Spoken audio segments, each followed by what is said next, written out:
The future of Belobog shines bright.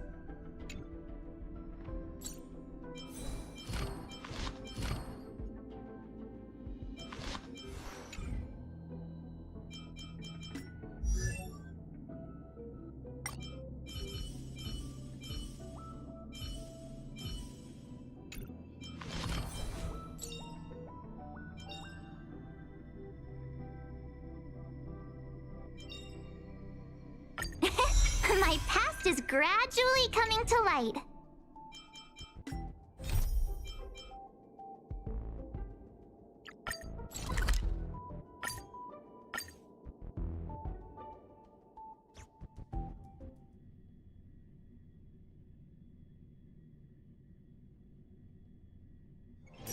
It's hard for a wanderer to find rest in this world.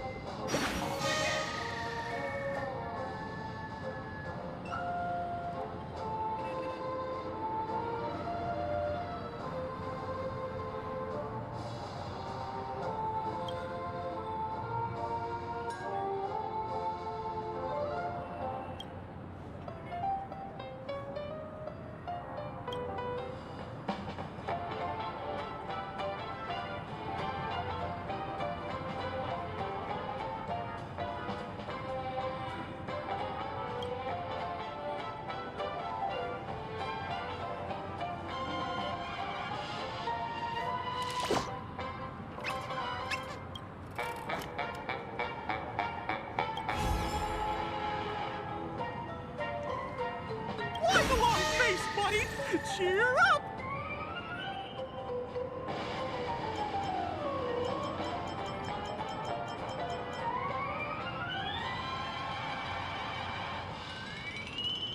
Tick-tock! Oh boy! I've eaten too much this time!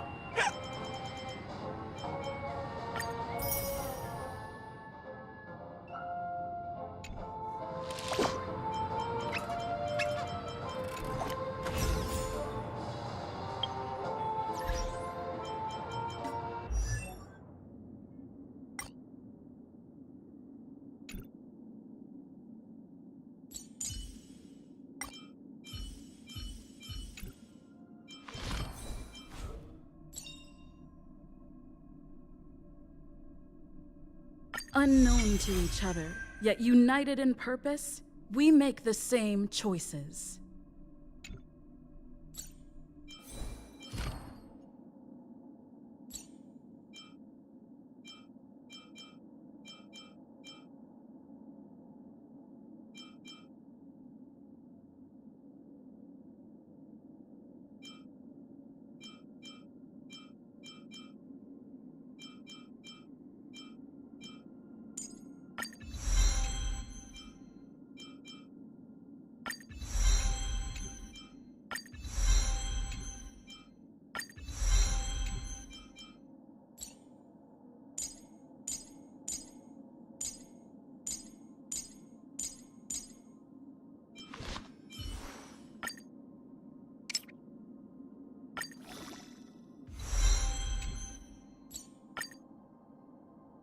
Only consistent practice can ensure optimum performance.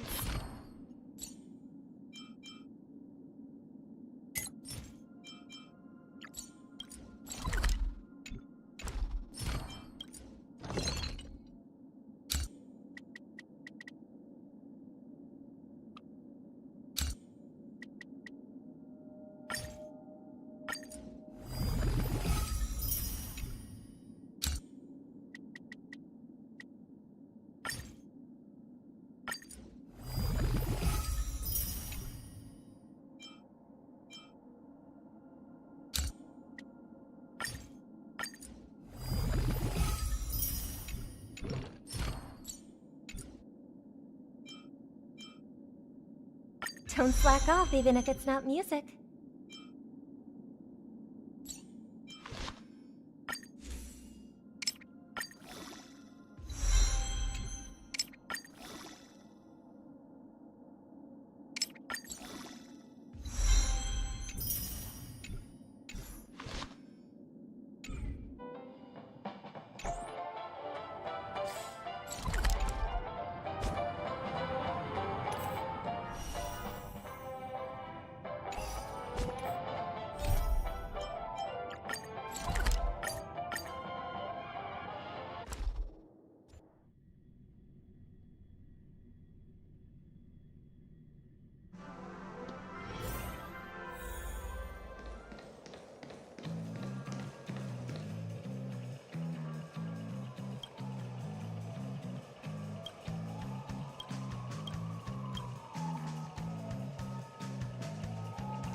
Nice.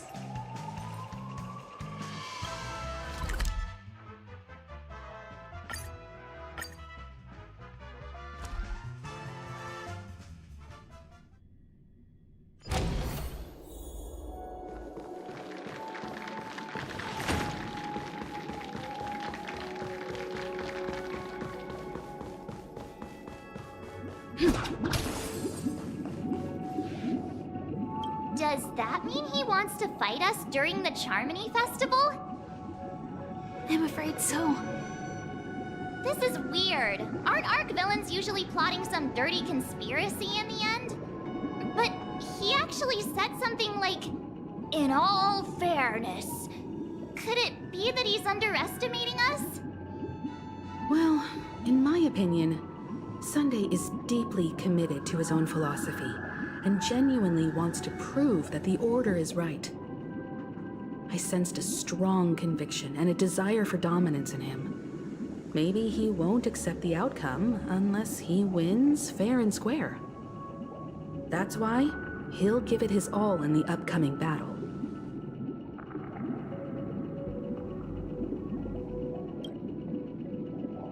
Yeah, you're right. We've even dealt with a Lord Ravager of the Destruction, so a follower of the Order won't be a big deal. Anyway, we can't leave the Stellaron unchecked. This is about trailblazing a bright future for Penacony and fulfilling Mikhail's and his predecessors' long-cherished wishes. Now that we've taken up the mantle, we can't afford to fail them. However, the same applies to the Order. Their plan didn't materialize overnight, and they have the profound collective consciousness of the planet of festivities behind them. A desire to dream, to slumber and escape reality. All those hidden emotions have given birth to the sweet dream of the Order. They've harnessed the will of an entire planet to create an eon. This confrontation is far more complicated than a simple power struggle. To secure Penacony's future, fighting on the stage alone is not enough. What do you mean? Are you not coming with us? I believe Firefly is trying to say that she's heading off to another battle.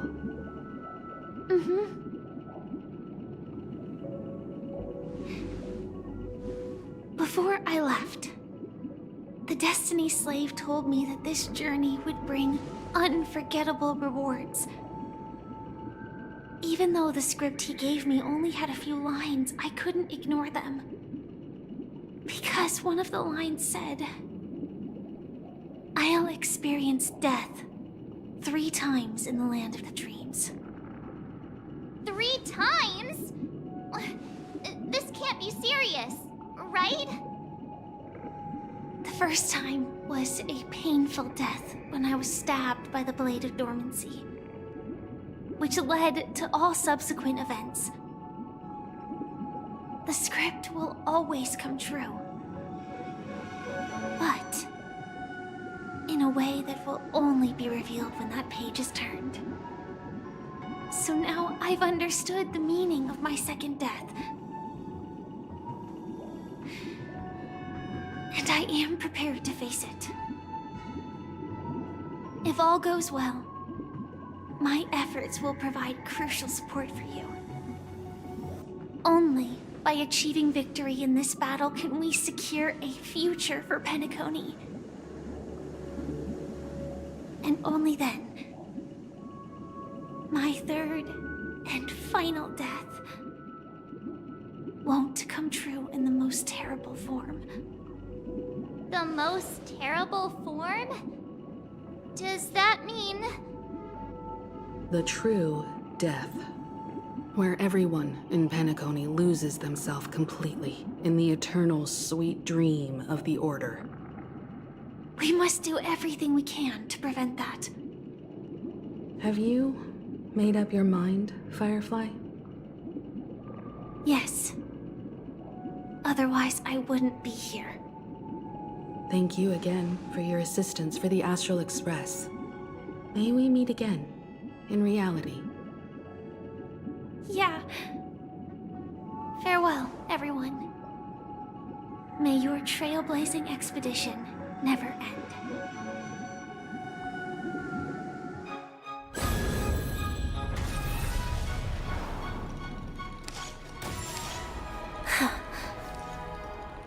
I dreamed of a scorched earth. Everyone, are you ready? A new shoot sprouted from the earth. It bloomed in the morning sun and whispered to me.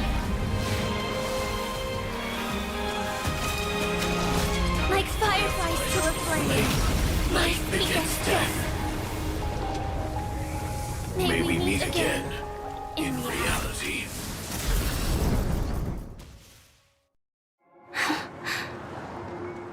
After today, Japella's name will disappear from cosmic history, and the Everflame Mansion will take its place.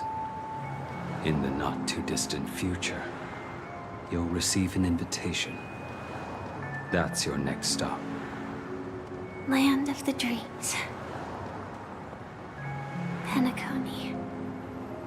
I hope you find whatever you seek there. Be it answers or salvation. You mean my 3 deaths? Silverwolf told me about it. It's such a shame that it's not part of my script. Well, I want to live. I'm never afraid of death. The opposite of death is eternal life, and that's something I'll never desire. People die, and I am no exception. Death is like a script, a fate that cannot be defied. But that's exactly why we have to choose where we want to rest forever. Do you exist just to perish? Are you not the same, Blade? The end you desire is not one dictated by others. If I were to die now, I would only be a weapon. I believe I should die as a human. Though its definition escapes me, isn't this the answer that ordinary people look for their whole lives? A name that can be carved onto their tombstone. A tombstone that belongs to me once bore the inscription, Glamoth's Iron Cavalry. Then it changed to Stellaron Hunter. But one day, it will bear the name Firefly. And all the brilliance she showed at the end of her life.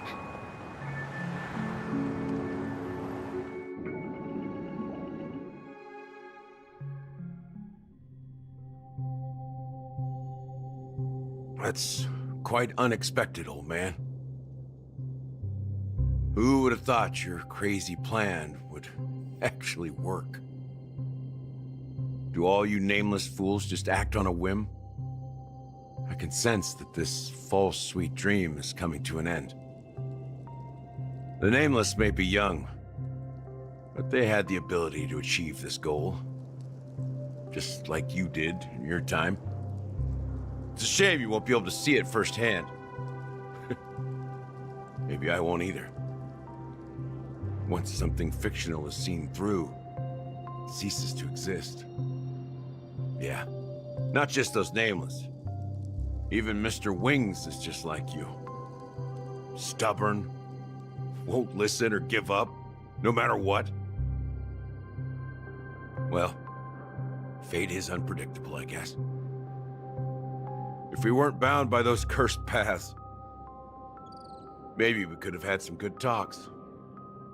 But in the end, we managed to do it.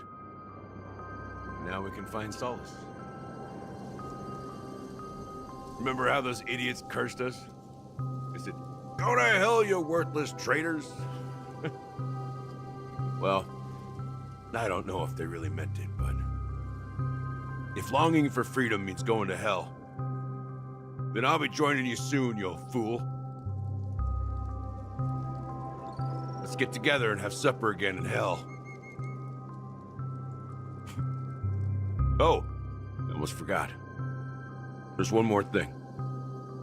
Here's to you.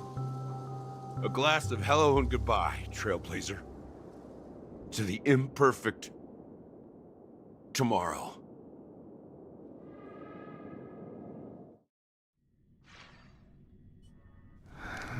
It's warm here, isn't it? You're lucky to have found shelter from the rain. Let alone fresh berries in this desolate place. I was just following the scent of life. It's particularly strong in a place like this. It's a shame these berries don't have much flavor. Seriously? In case you didn't know, this fruit is pretty juicy. The only downside is that when you chew it, it becomes extremely spicy.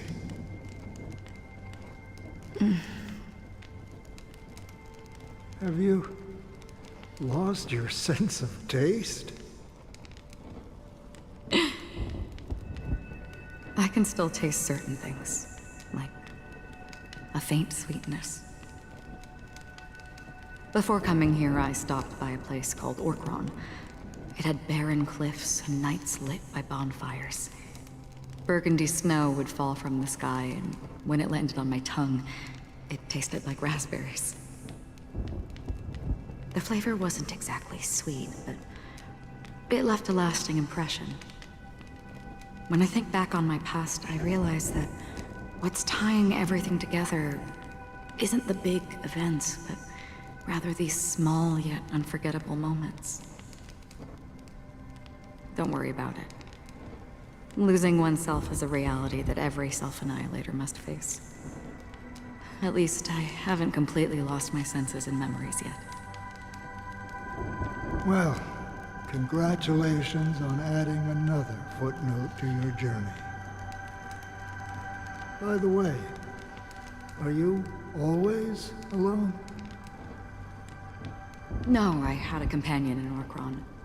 She's a short, nameless girl who aspired to explore IX. She always said she'd walk a path deeper and farther than Akavilis. Quite an ambition for such a small girl. So, what happened? She became stagnant water. Well,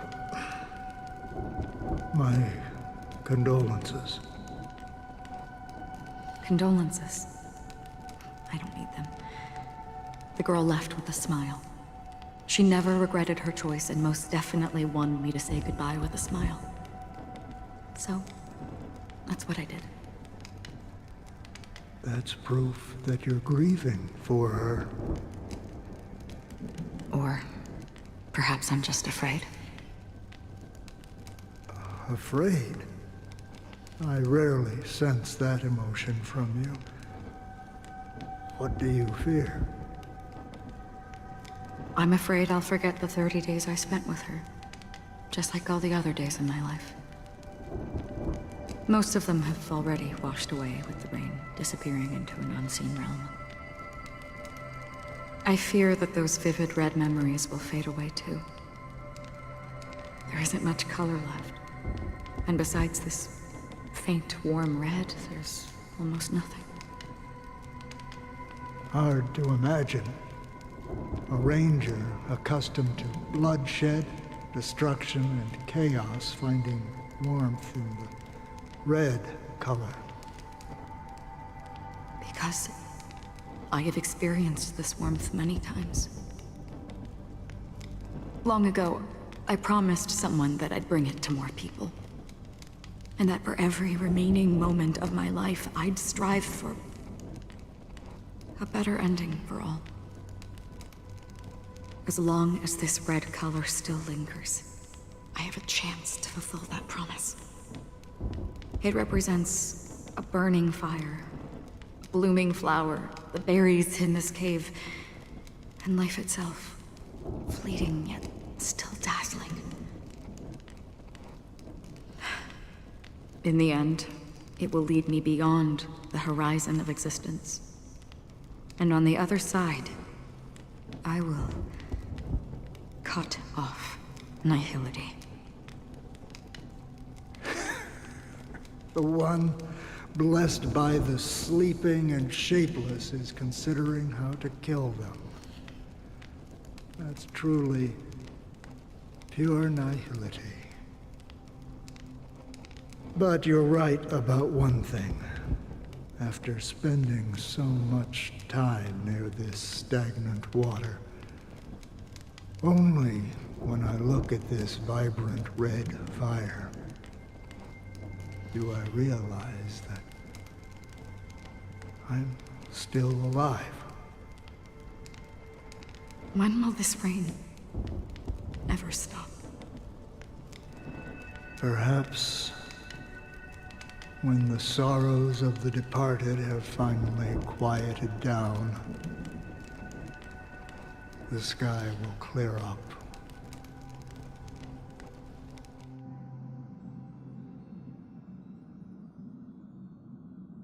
Have you heard of a planet named Biari Scamandros, Don Hung?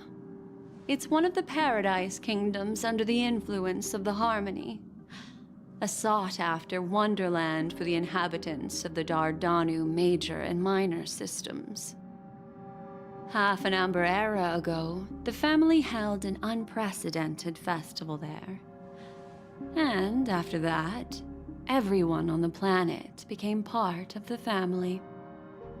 Do you think the same thing will happen on Penacony? Yes. Or how else can we explain it? The family deliberately used the Watchmaker's invitation to keep all the Pathstriders here, but banished the Emanator of the Nihility. Because of the nihility, I'm rarely affected by the power of other paths, but somehow I can unconsciously infiltrate them. Maybe that's the risk they're trying to avoid. I would disagree. Biari Scamandros is not part of the credit system or connected to the Silver Rail. It's nothing more than a remote civilization sheltered by the Harmony. But Penacony is different. If the family messes with Penacony, that would be like declaring war on almost half of the factions in the cosmos. They have no reason to do that. No, they don't. If they truly serve the Harmony, that is. What do you mean? The path in Penacony is impure. The Harmony here has impurities. Do you remember the Ancient Swarm disaster? Tazeront, the propagation, brought endless havoc to the universe, and it eventually evolved into a fierce battle among all eons. 2 paths lost their eons in that war, the propagation and the order. Coincidentally, their downfall is related to a certain eon. Shipe, the Harmony. Legend has it that they participated in the crusade against the Imperator Insectorum, and devoured Anna the Order for unknown reasons. Holy forgaroni. So you're saying that the two leaderless paths are working behind the scenes? But I don't see any descendants of the propagation in Penacony. Could it be that the remnants of Beyond the Sky Choir are hiding within the family, trying to resurrect a fallen eon? I can't say for sure, but they're definitely planning something for the Charmony Festival. Dude, this is getting way too complicated. Is this why you want us to leave Astana right away? Are you giving up? The Charmony Festival will start soon. There's one thing that I need to confirm no matter what. A warp jump is the best way to do so. Time is running out. I have another plan.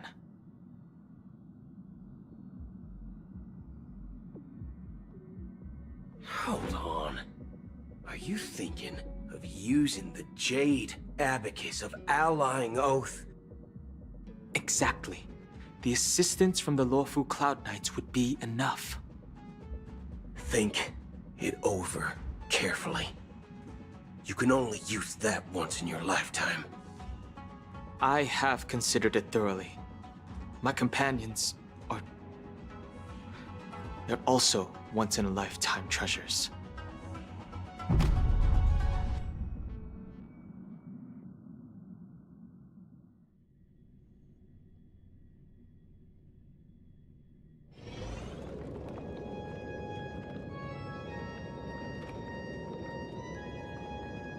Are you the only one here, my child? The Nameless is quite the diplomat. Our secrets have spread like wildfire within the family. And IPC starships are gathering towards Astana. This is a crucial moment for us. So, where is the chosen one who harmonizes the varied sounds?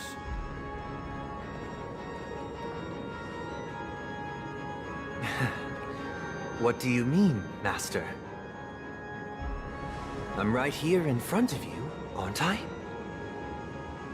You know, she was supposed to be the star of the Charmony Festival in our plan. But the plan has changed. As her brother, I know she doesn't want to sing for the Order, so I'll take her place.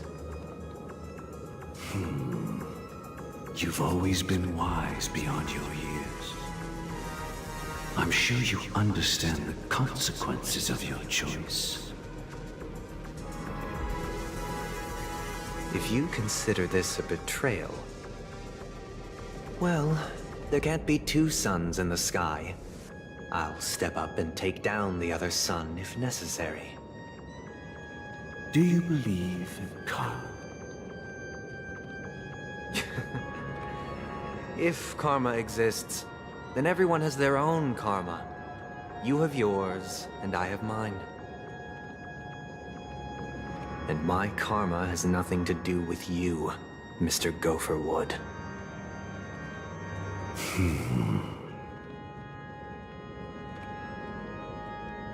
All right. Since you're willing to sacrifice yourself for her, I'll grant your wish. Well, the compromise came sooner than expected. Why? You and your sister were born as twins of the Order.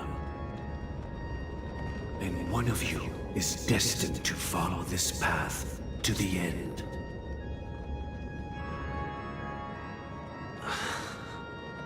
Is this part of your plan? Of course. You're still as clever as you were when you were a child. The opening is near. Go, my child. Seize the power of the Harmony and reveal your karma. I have one final question, Master. Why did you choose to bring the Order to Penacony? Wouldn't it have been better to choose a desperate world instead of a city filled with hope and dreams? Why? It's for justice, my child. If we lose justice in our hearts, we'll make the same mistake as the Harmony did. So, it's not you who manipulates the dreamscape with the Stellaron, but... Well, that's where our conversation ends. Go ahead. The 107,336 souls of the Oak family have dreamed of this moment too many times.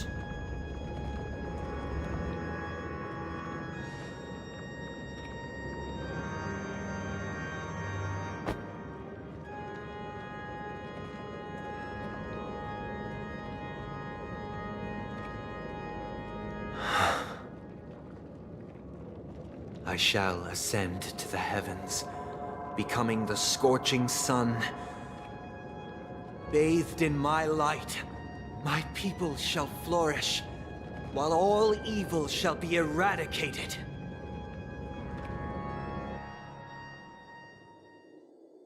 This is the interior of the Penacony Grand Theater. It's quite exhilarating to be flushed into the air by Soulglad. But why is the venue still closed when the Charmony Festival is about to start? And not only that, the entire theater is eerily quiet. No audience, no staff, no one around.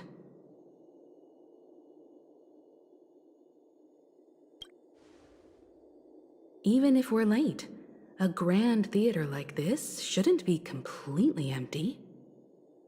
Let's explore around. Be careful, everyone.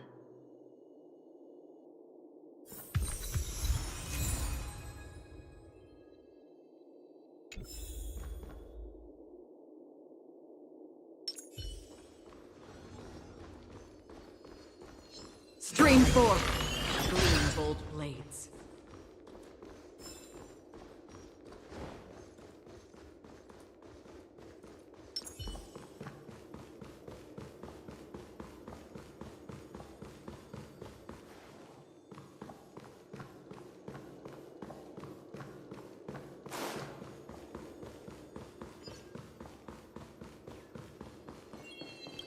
Gosh, the atmosphere here is so creepy and unsettling.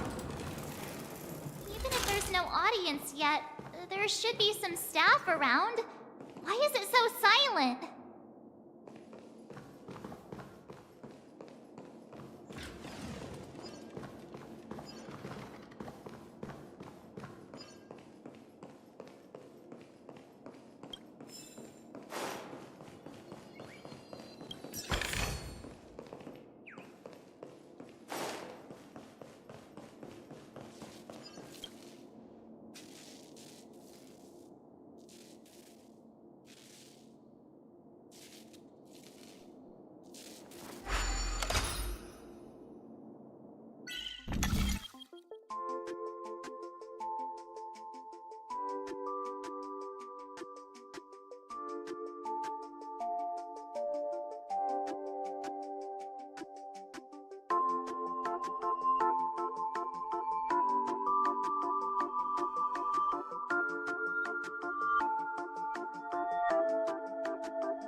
Yikes! They scared the life out of me! Why are there so many puppets at the ticket office?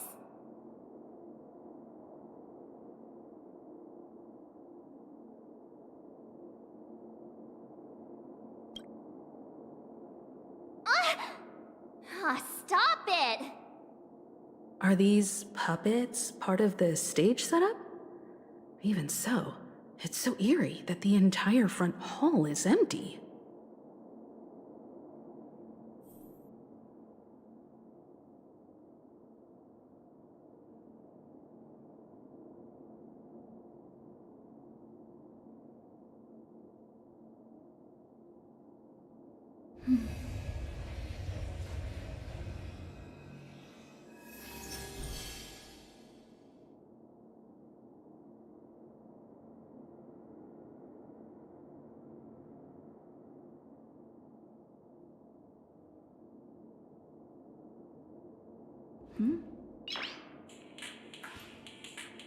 Noise.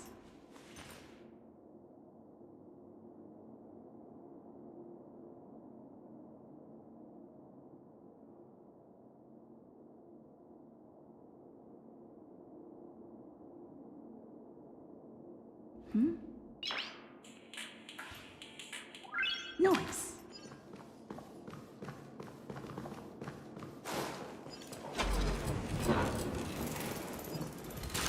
Something feels off. We're in the right place, right? There's no other grand theater in the dreamscape. So Sunday's messing with us? He said we'd have a final showdown on the stage, but why is there no one here? My apologies for the delay, March 7th. You scared me! Where are you now? I'm waiting for you behind the curtain. Following the Asdana tradition, I invite you to enjoy a stage play in 3 acts before the festival begins. History is a mirror reflecting the universe's true essence. Let's use this opportunity to delve into the rich history of Penacony and the eons. Within it, naturally, the future takes shape. Let us commence with the dawning of the world. After the Dusk Wars, darkness veiled the sky, and chaos consumed the earth. Enna the Order emerged, destined to restore all existence. That marked the first day.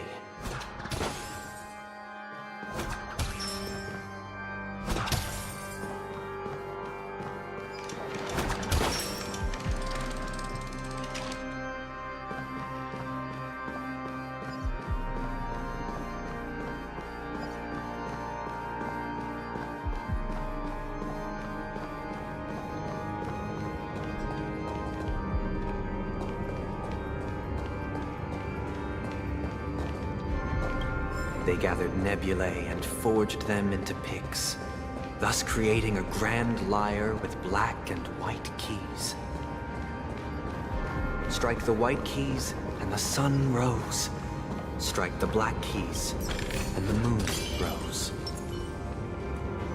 And so, the cycle of day and night arose. That marked the second day.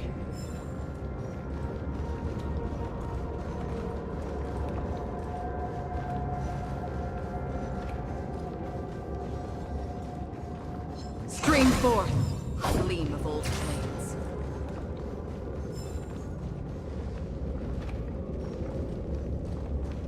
The puppets are gathering around the frame.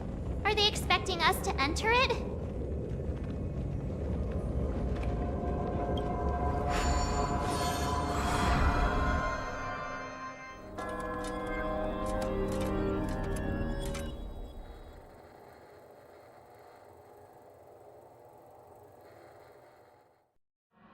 Where are we now? The atmosphere here looks similar to Sunday's inner world. Perhaps this so-called stage play is created with his abilities. This act is named Ode to Prisoner. Given the atmosphere here, I believe it's about Penacony's past.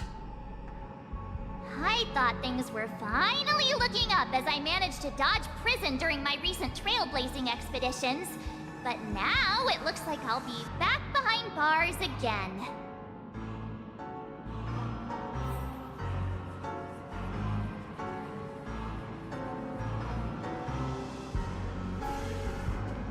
I genuinely wish to avoid a violent clash with my esteemed guests from afar. Therefore, I've arranged 3 acts before the situation becomes irreparable. Where shall we start our narrative? Well, let's start with the time when Penacony was still a frontier prison. Stream forth, the gleam of old blades.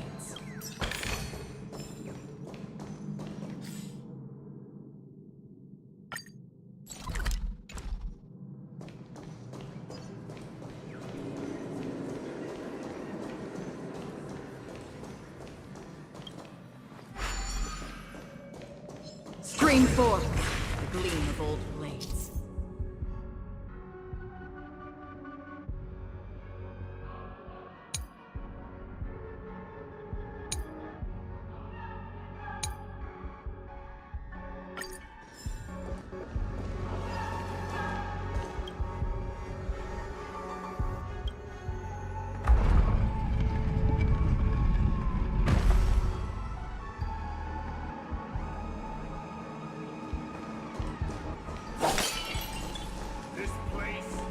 In 2147 AE, a prisoner named Hanun ignited a struggle for liberty and emerged triumphant.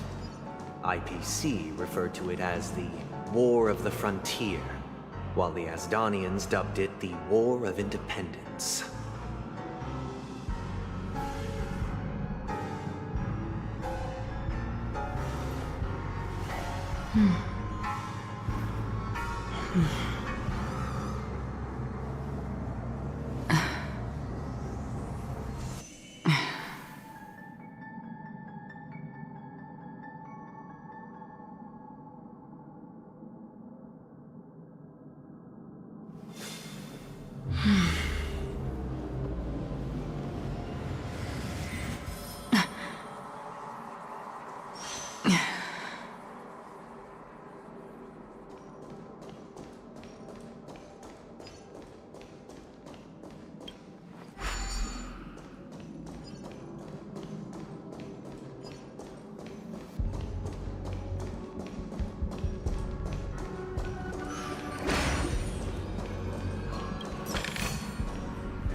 the cages and expelled It's the true guards. that Hanunu was a legendary hero, but it must be acknowledged that while he bestowed freedom upon the prisoners, he didn't grant them true liberation.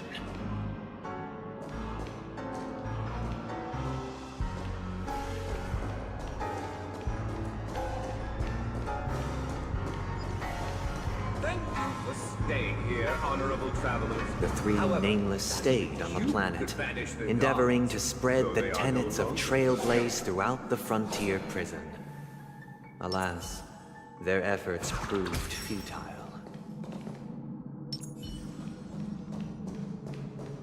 Stream forth, the gleam of old blades.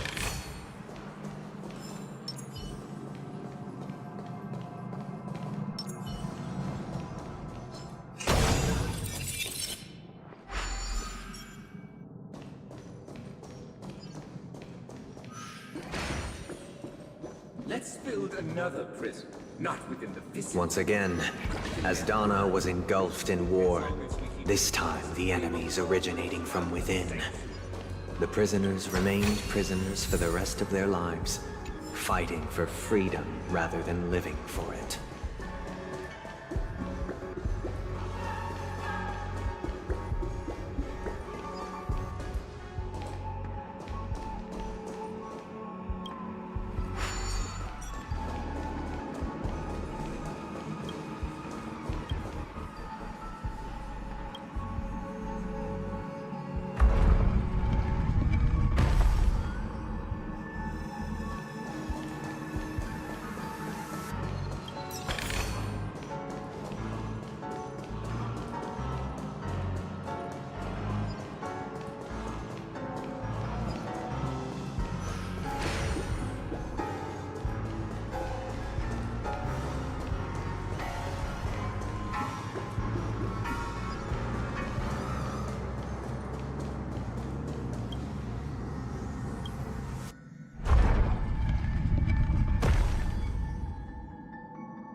I hope you like this land of freedom on a scorched earth.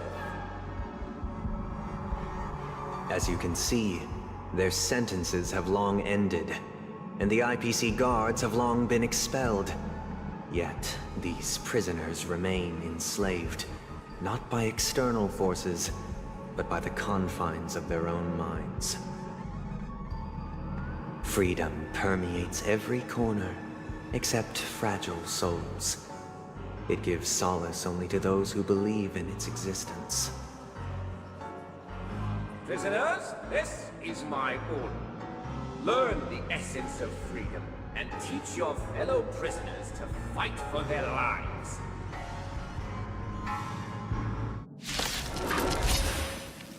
Hey! Why do we have to fight while enjoying the show?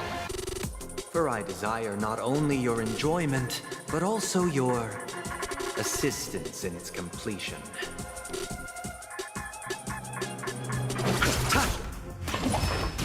Familiar. Bloom.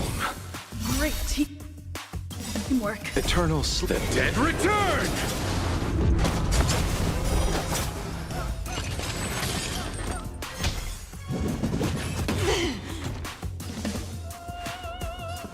Let's improvise.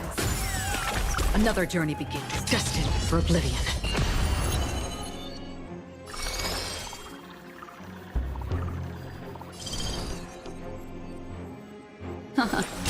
You chose the wrong enemy. Retribution will find you. Not over. Yeah. Free will, or was it fate? In still waters of oblivion. I weep for the departed. It too shall fall. Destiny is apparent.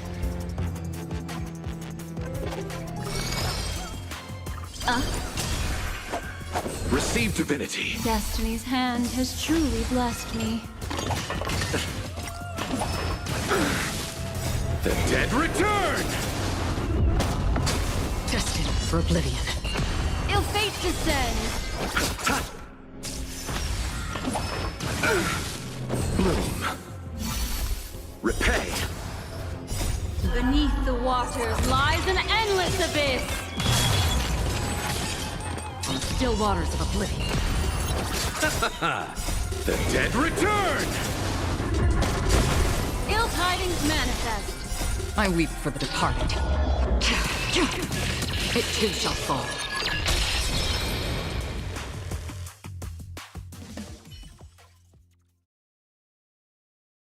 No one can restrain you anymore. You are free. Thus concludes the first act. Amidst a raging war, the frontier prison headed toward becoming Land of the Exiles. This must be how Penacony was constructed.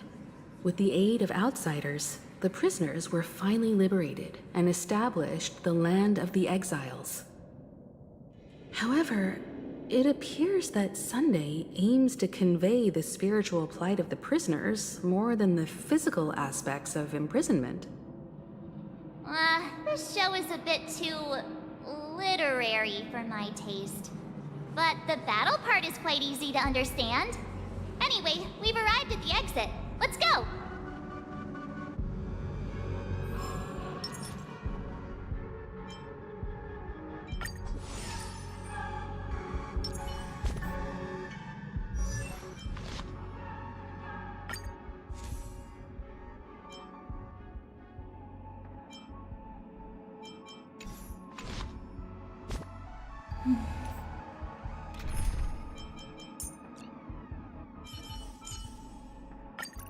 I hope this piece of music matches. These puppets. Where are they guiding us this time?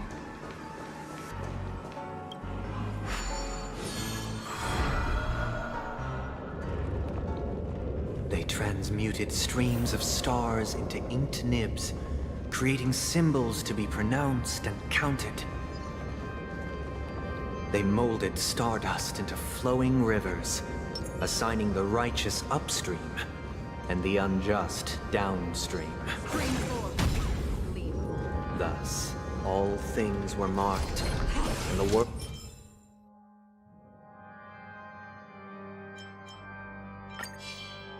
world learned to discern between good and evil.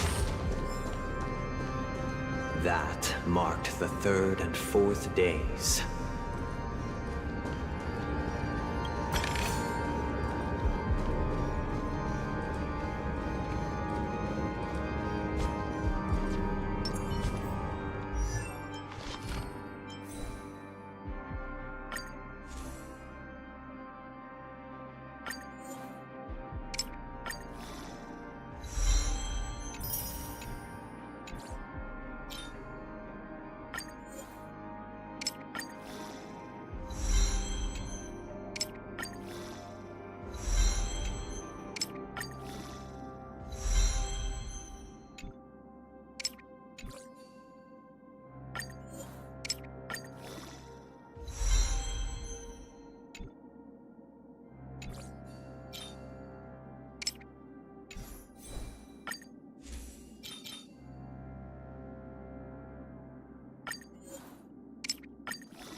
Look, another frame.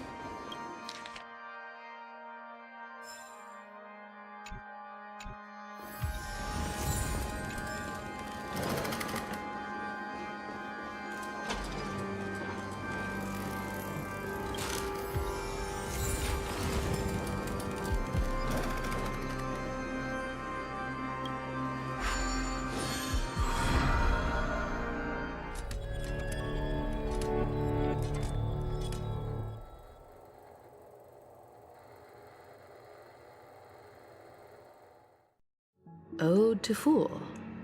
This must be the second act. The surroundings are different from before. The stage decorations look a bit tidier now.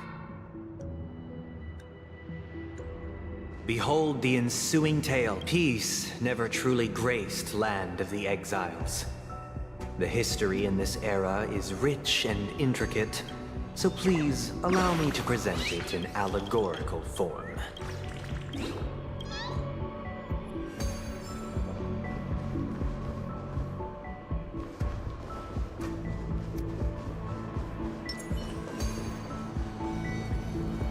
Stream forth, gleam of old days.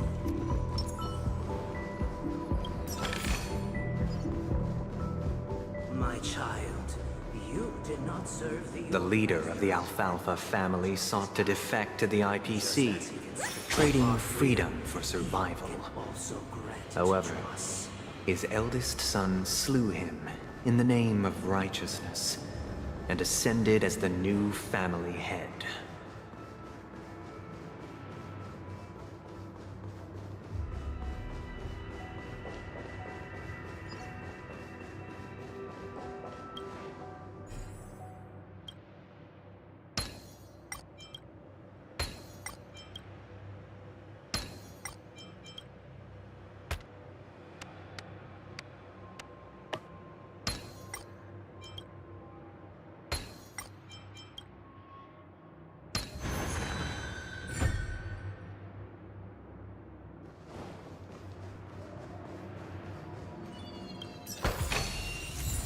Welcome to this mansion, dear outsider. Land of the Exiles was in disarray, besieged by both internal and external perils.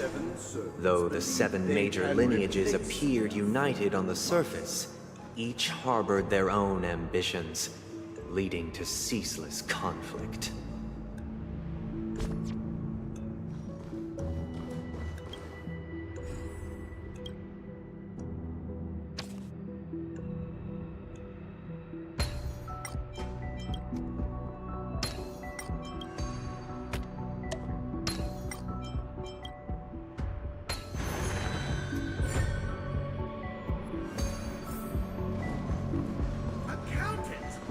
Stream forth. The Black Plum family was the first to fall. They withered away in the White Desert event, orchestrated by the Alfalfa family.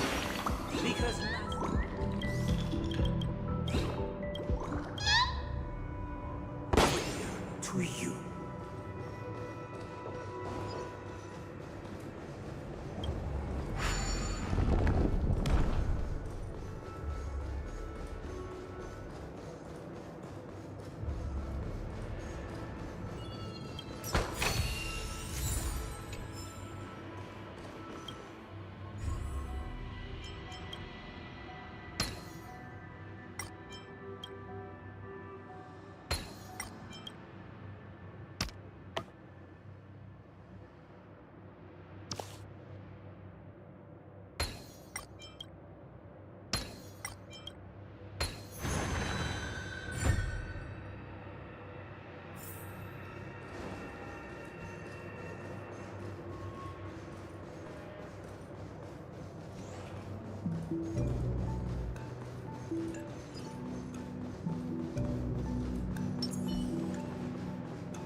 Only when Gopher Wood led the family to Land of the Exiles and earned recognition from all 5 major lineages did Penacony earn its new name, the Land of the Dream.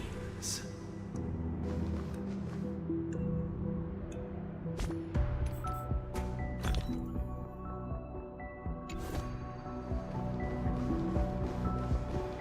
Dear outsider, I beseech your aid in purging this mansion of the poison spread by the lurking instigators. You want us to help you? What do you need? I wish they could regain their reason and cast away the shackles of hypocrisy. This is the second act. Looks like it's about Penacony's journey to becoming the land of the dreams, during which the family plays a crucial role. But this new master seems like a bad guy to me, don't you think? Perhaps this is the truth Sunday is trying to express, if you read between the lines. The Harmony changed Penacony just as the guards once did. Looks like we've gotta help those guys kneeling down over there calm down a bit, right?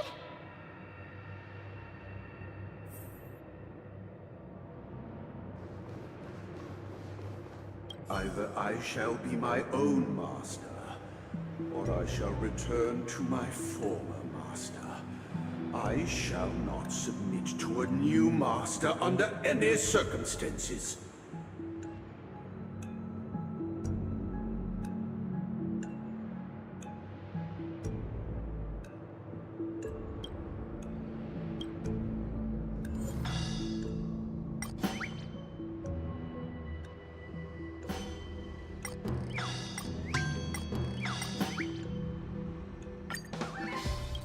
This puppet isn't responding at all.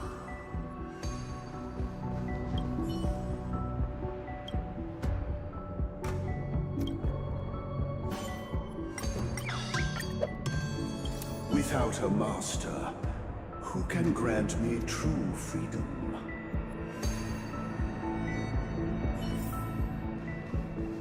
Master is no longer here. I thought I'd be free, but I'm not. Now, without my master's command, I'll have to seek guidance from the blind.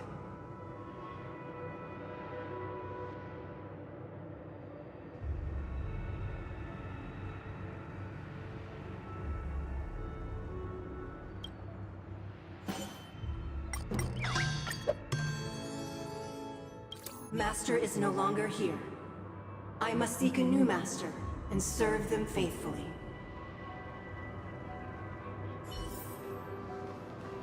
Once, I stood as the most loyal guard among all the servants. Now, with my master banished, it's my right to assume control of his dominion.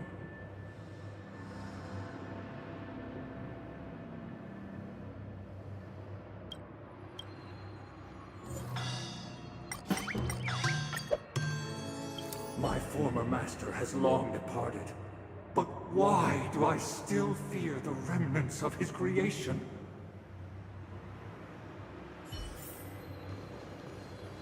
Master! Oh, you will return in due course, and I shall stand vigilant, awaiting the reward for my loyalty.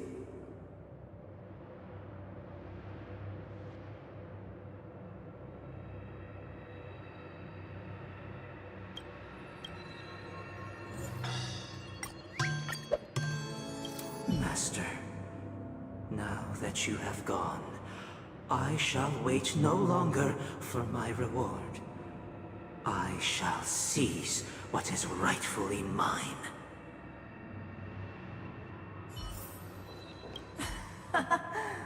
In the absence of my master, I am free. But without their guidance, for whom shall I sing?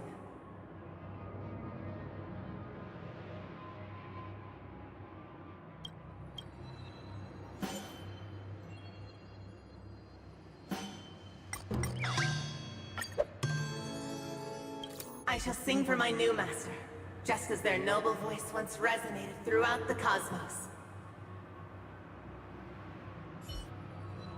Thank you, dear outsiders. My servants have regained their sanity.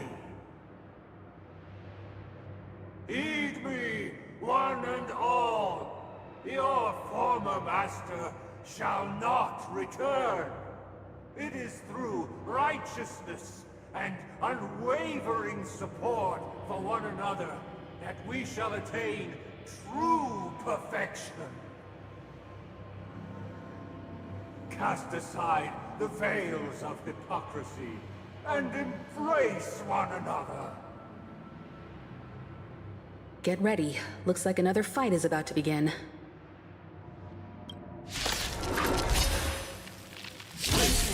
The snow blankets all of us done. The sky trembles, and the earth teeters on the brink of collapse. At the edge of the silver universe, the first buds sprout in the rising sun. You chose the wrong enemy.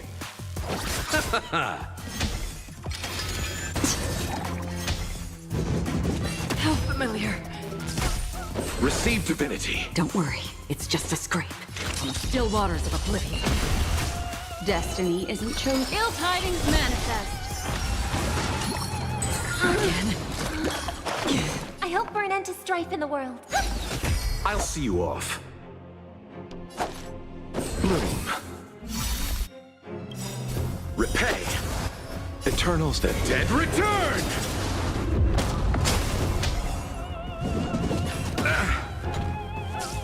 Destined for oblivion. I weep for the departed. It too shall fall.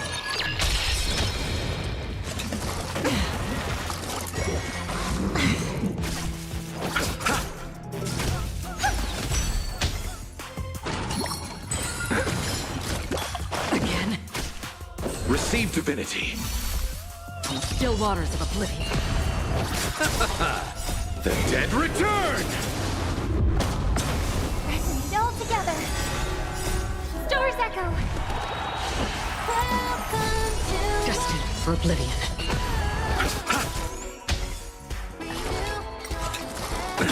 Nothing major.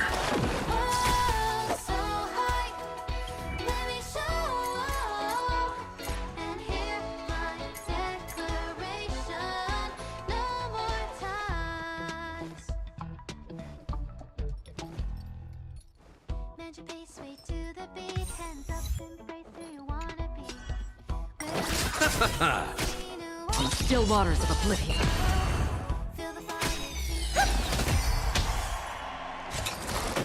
It's okay, it's okay. Bloom. Destined for oblivion. I weep for the departed. It too shall fall.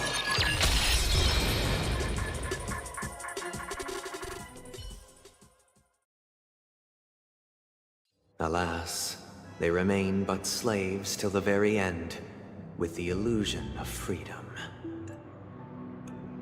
Thus concludes the second act. Amidst an illusory harmony, Land of the Exiles charted its course toward becoming the planet of festivities. This is how Penacony fell under the family's control. Since the arrival of the Harmony, the Land of the Exiles has undergone dramatic changes, not all of which have proven beneficial. This guy really loves dramatic scenes. Bet he comes from a whole lineage of stage performers.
They used the planetary rings to establish the law, forging a code of conduct among the masses.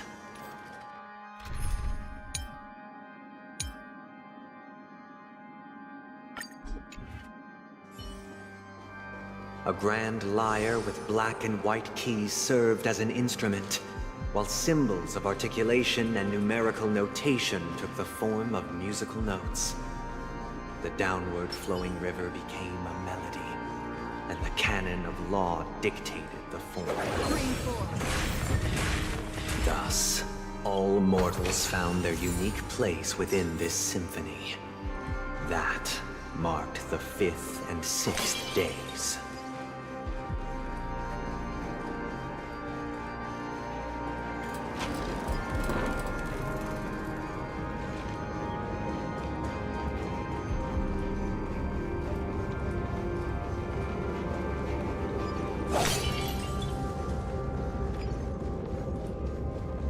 This guy is really into these puppets.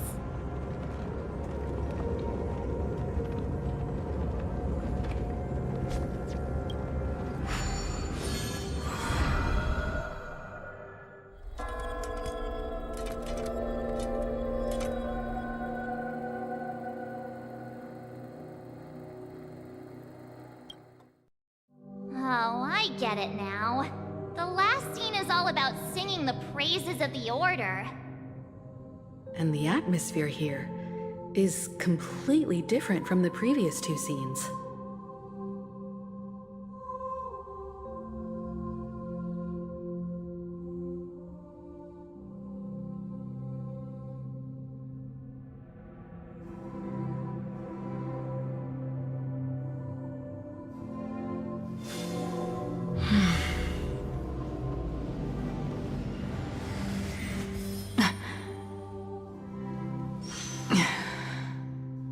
This is the concluding act of this play.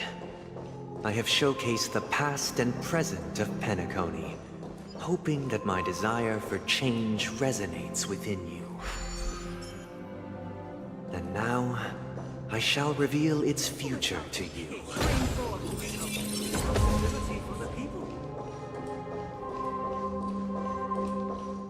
If the people lack foresight, we will make choices on their behalf and bear responsibility. Stream forth the gleam of old faiths.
Without a king, who shall protect the weak and stand? Stream forth Shall the support gleam of old blades. protecting the weak and standing against the mighty.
Scream forth, gleeful. And so it shall continue, even after the king's departure. After the king's departure.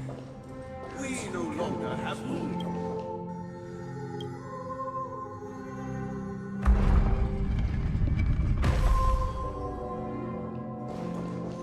Scream forth, the gleam of old ways.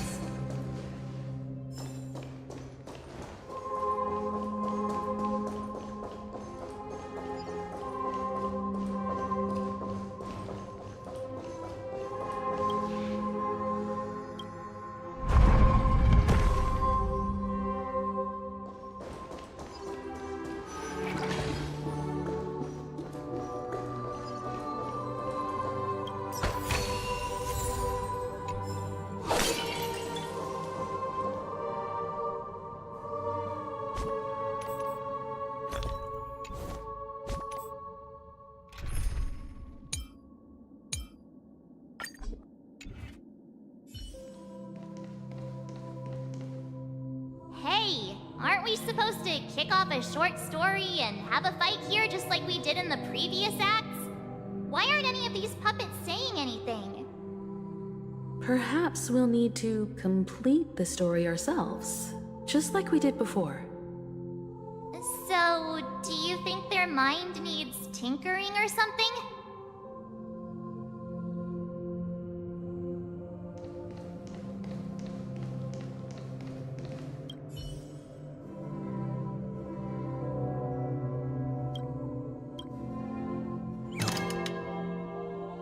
Farewell, former king. We no longer have need for a king, for we have become kings of all things. How did it go? You can't change them? What does that mean? My apologies for my negligence. I forgot to inform you that the final part was scripted long ago. Let our previous king recount it to you. Now it is time for the final rite. Prepare for battle. Looks like we'll have to fight again. Descending from the infinite sky, I traverse towards the future with measured steps. No need to remember me or seek my existence. For the contours of my mind shall intersect with other spheres.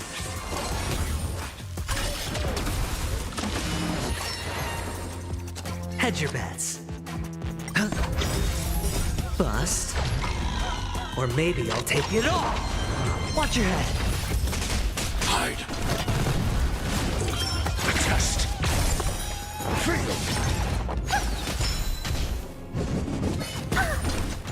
Stay back, Clara. Stars Echo! Welcome to... Annihilate. Answer me.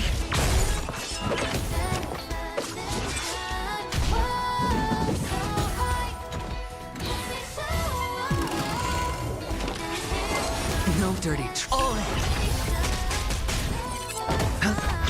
Eliminating threat. Help me, Mr. Sora! A test. 0 points.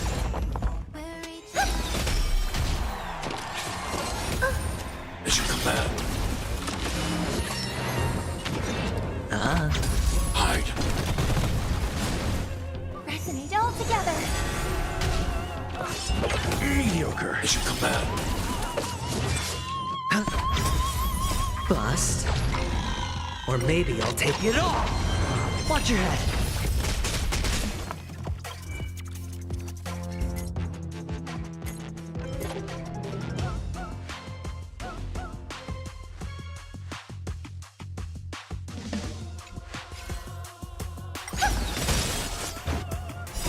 Stars Echo! Welcome to... Annihilate. Answer me. Knowledge, the measure of truth and falsehood.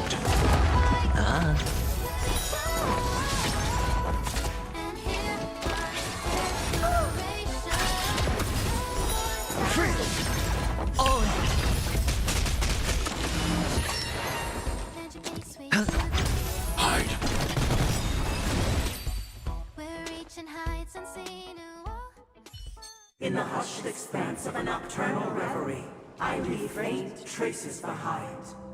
No need to remember me, or to recall the essence of dreams. What is mine shall wane, while you shall transcend its delicate nature.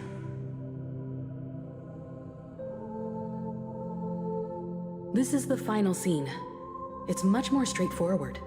He wants to expel the Harmony and establish an empire based on the Order. Let's go. Once this stage play concludes, it'll be time for the main event, the Charmony Festival.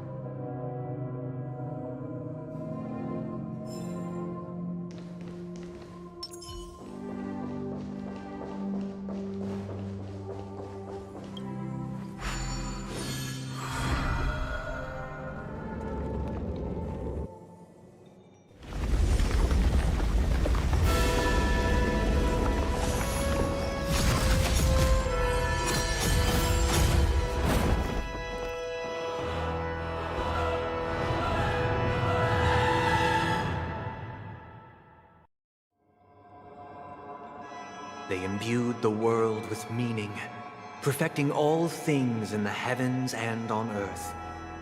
Then, they rested from the labors of creation. Yet, all beings cried out to Enna. Under the banner of the Order, you have defined all things in the cosmos. But this made us realize that we are but puppets in your hands. Thus, on that day, all beings united and cast the Eon into the abyss of oblivion. This Grand Theater looks totally different. Is this the power of the Order? Everyone, get ready. This could be a tough battle.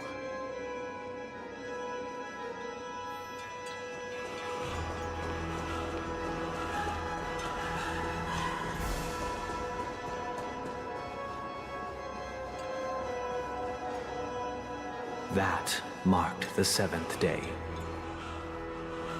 Cheers and chants reverberated in unison. The stars shine bright. Praise the Great One.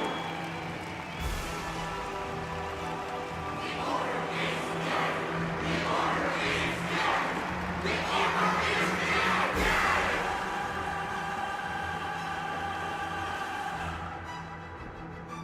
Look, there he is! That concludes everything related to the Order. What are your reflections on this, my dear guests? Nevertheless, this is but a trivial blip in the annals of galactic history. What truly matters is the course this river shall take in the days to come. You've arrived at the perfect moment. The Charmony Festival is about to commence, and it would be a shame if you were absent for the Harmony's prologue. Allow me to extend my warmest welcome once more. Welcome to Penacony Theater, the very core of the Sweet Dream, the abode of the Stellaron, the grand stage of the Charmony Festival, and the very place where the future of Penacony shall be determined through conflict.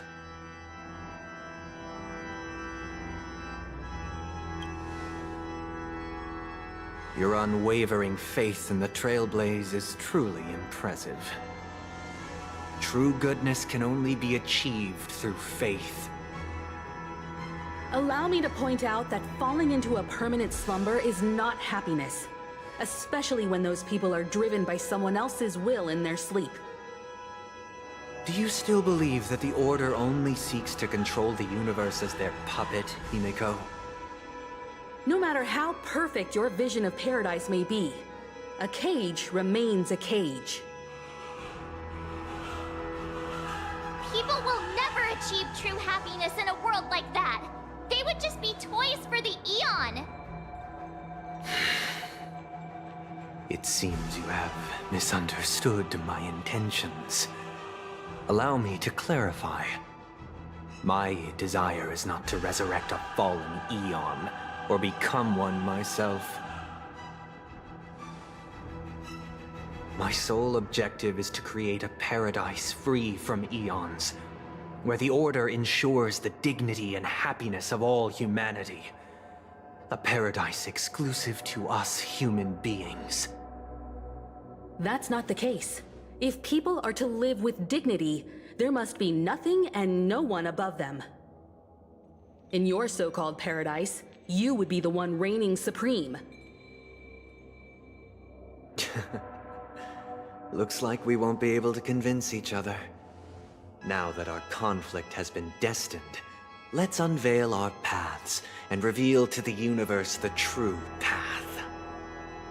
However, before the prelude to the future begins, please take a moment to ponder the questions I've posed. Is darkness equal to daylight? Are sinners equal to the righteous? If you are born weak, which god should you turn to for solace?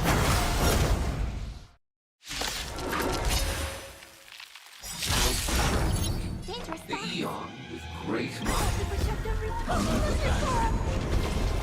You have defied all things in the cosmos.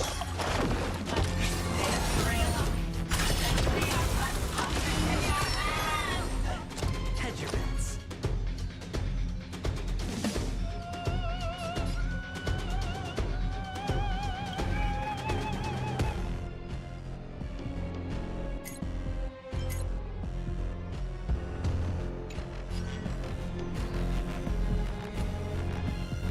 Spend freely.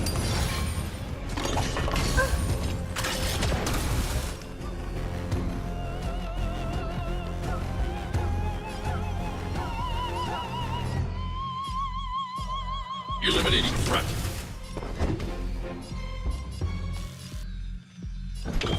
Adjust. 0 points.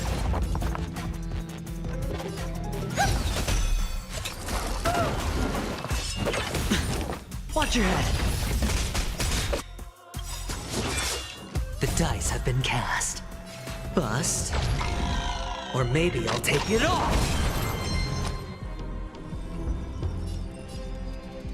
I need to be brave.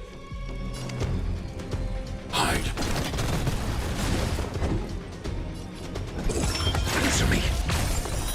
Free. Mediocre.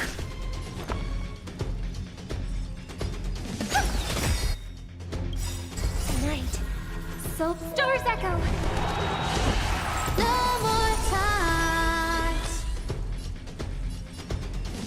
I'm not a... Annihilate.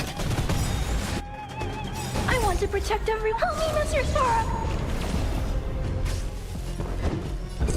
Adjust. 0 points.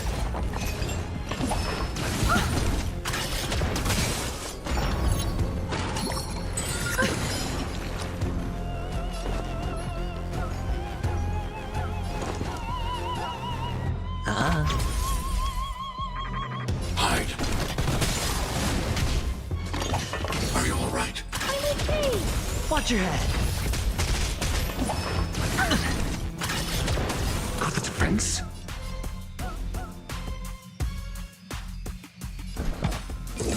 Answer me. Free.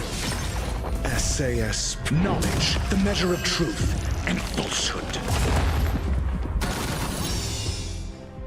Listen to the final song of life.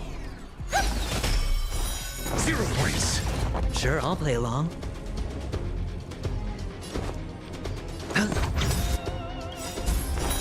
Free. The dice have been cast. Bust.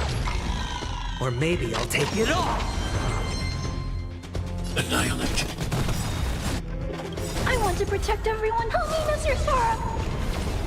I'm asking questions. May song bring us harmony and unison.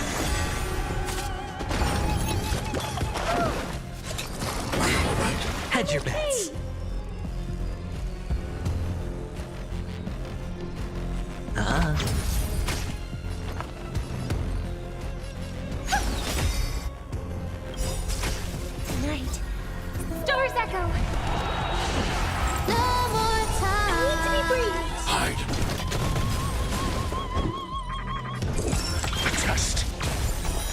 0 points. Spend freely.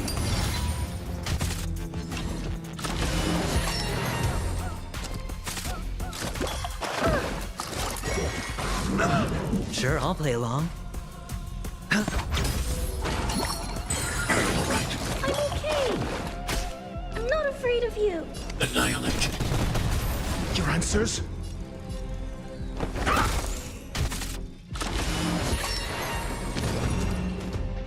I hope for an end to strife in the world.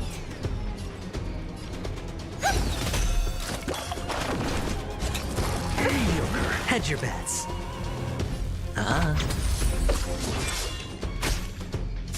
I'm asking questions. Answer me. Free. Starch.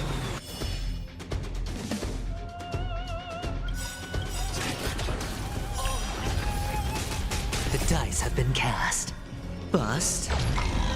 Or maybe I'll take it all. SAS knowledge, the measure of truth and falsehood. Watch your head. 0 points. Listen to the final song, harmony and unison.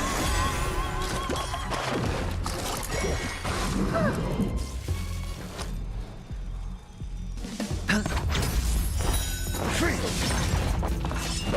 No dirty tricks, alright. May song bring us victory.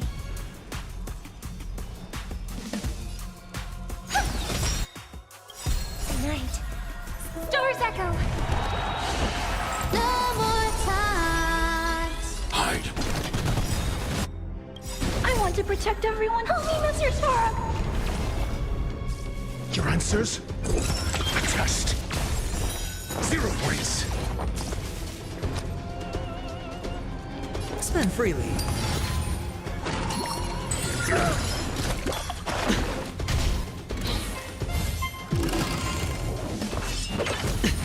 It's your command. All in. Sure, I'll play along. The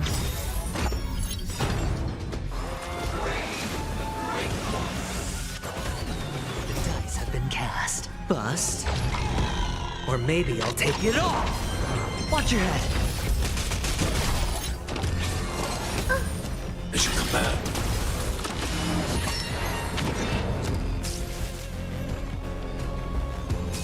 Listen to the final song of life.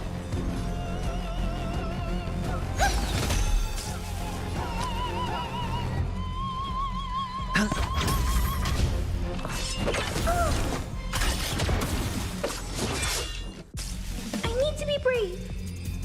Annihilate. I'm asking questions. May song bring us victory. Resonate all together. Are you all right? I'm okay. All in. I want to protect everyone. Help me, Mr. Svarog. It's on me.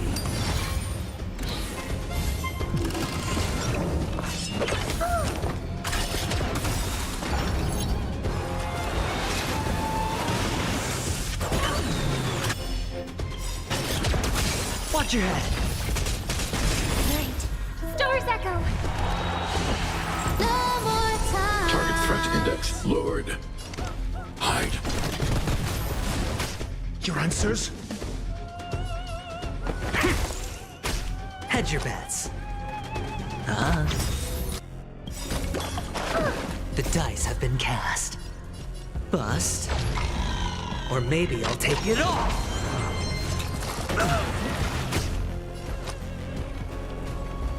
I'm not afraid of you. Annihilate. I'm asking questions. A test. Free. SAS Perkibi. Knowledge, the measure of truth and falsehood. I hope for an end to strife in the world.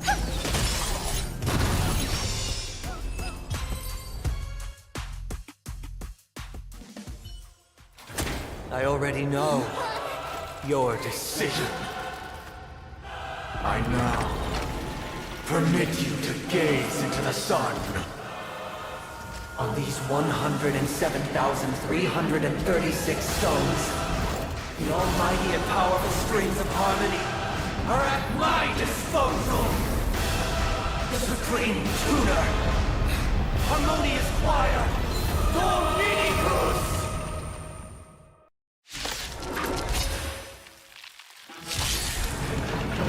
Lost souls, come and meet your master!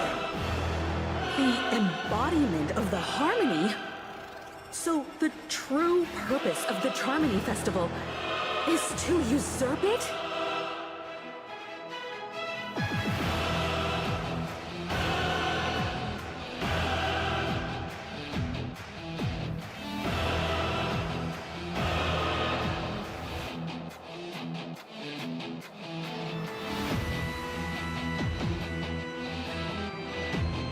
Time to play the next piece.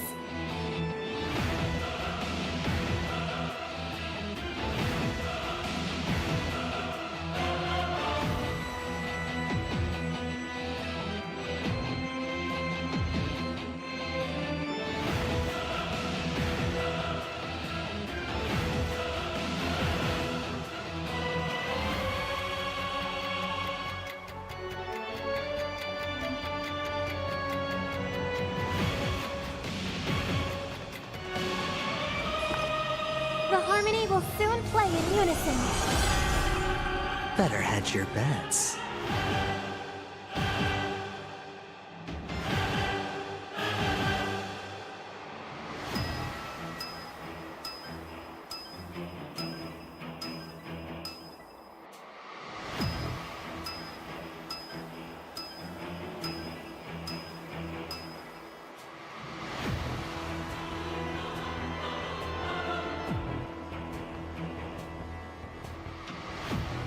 Opportunity doesn't knock on its own, you know.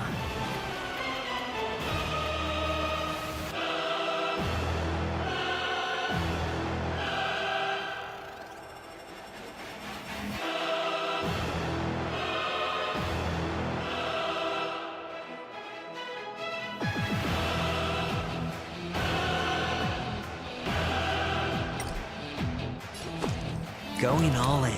Tabs on me.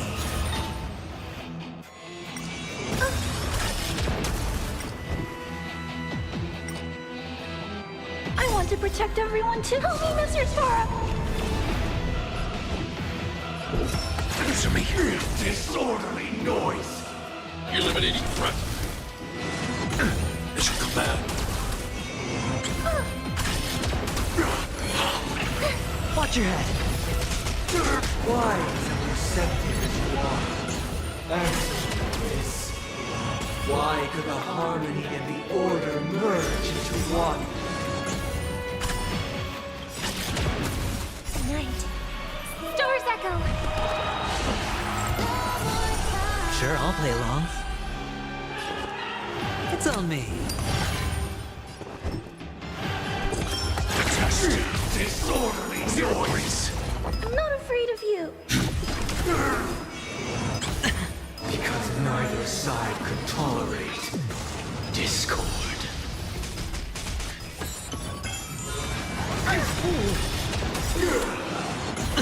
Watch your head. Disorderly noise! The dice have been cast. Bust. Or maybe I'll take it all. I want to protect everyone. Help me, Mr. Sora! Mission command. Mission command. All in.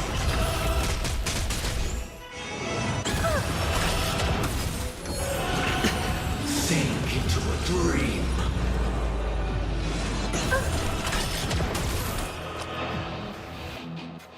Spend freely.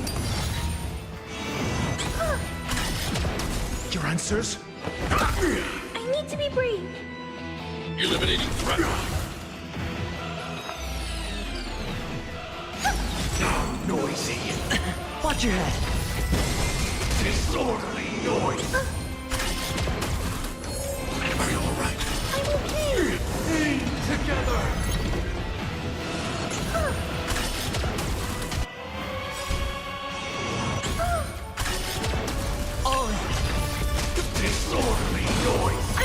protect everyone too. Help me, Mr. Sora! It's on me. Are you alright? I'm okay. All wishes. No dirty tricks, Lloyd. Mission command. The noise is fading. Stay back, Clara. What? Jet. SAS. Knowledge, the measure of truth and falsehood. The dice have been cast. Bust. Or maybe I'll take it off. 0 points. Listen to the final song of life. Resonate all together. I'm asking questions.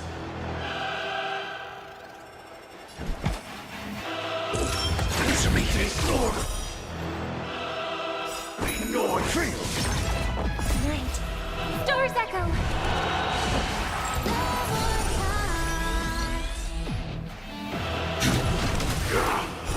0 point. I'm feeling like there's another world in front of my eyes. It's the power of tuning. Don't let the song distract you. Are you alright? I'm okay. Watch your head.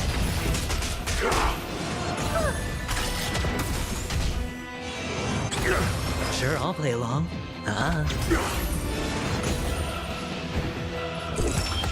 Disorderly noise. Fail.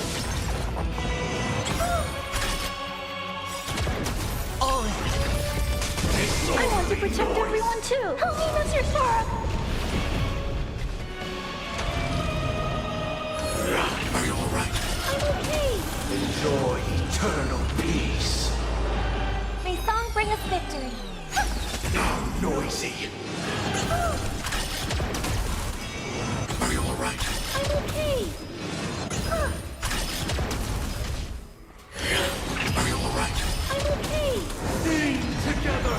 Hedge your bets. It's on me. Watch your head. The dice have been bust.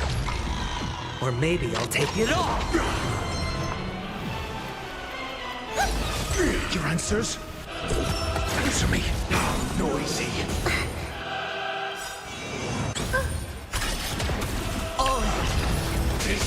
SAS. Knowledge, the measure of truth and falsehood. All wish.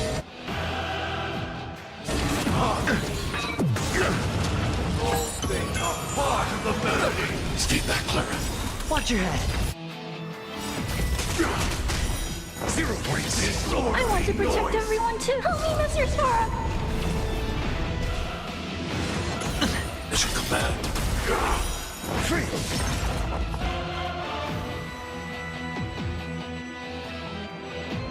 Eliminating threat. Mediocre. Mission command.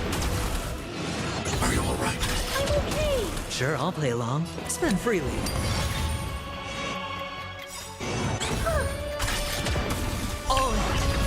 Disorderly noise. Night. Stars echo.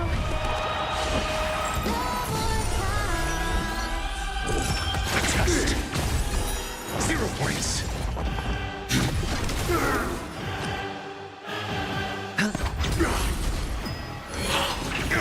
Enjoy eternal peace.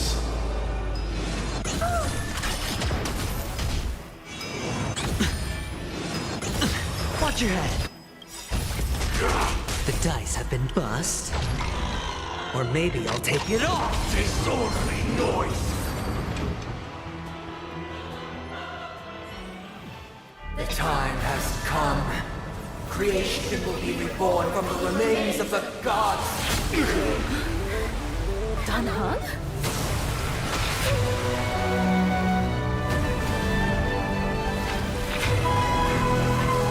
Radiant spirits, heed my word.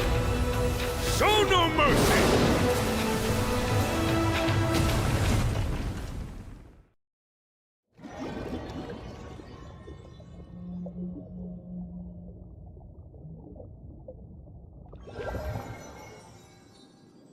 Wake up! Wake up! Hey, wake up! The sun's frying your butt! right? Can you hear me? Do you remember your name?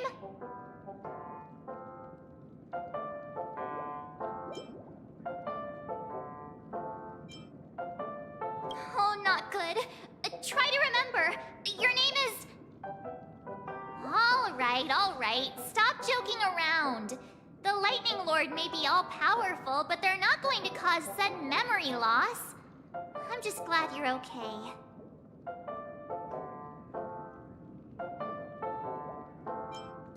It's a long story. Simply put, Don Hung used the Jade Abacus of Allying Oath when we were in the middle of a fierce battle, and summoned the General to help us just in time. And then we returned to reality. Look, this is your room. Everyone else has also returned from the dreamscape. Himeko and the rest are at the lobby discussing matters with the General. And now that you're awake, we should tell the crew that you're all right. Come with me. Not going to come chat with me, sleepyhead. That voice... is... that Black Swan?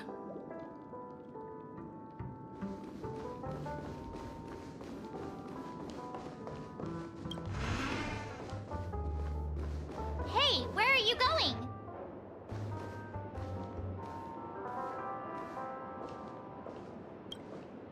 Hey, we meet again, sleepyhead.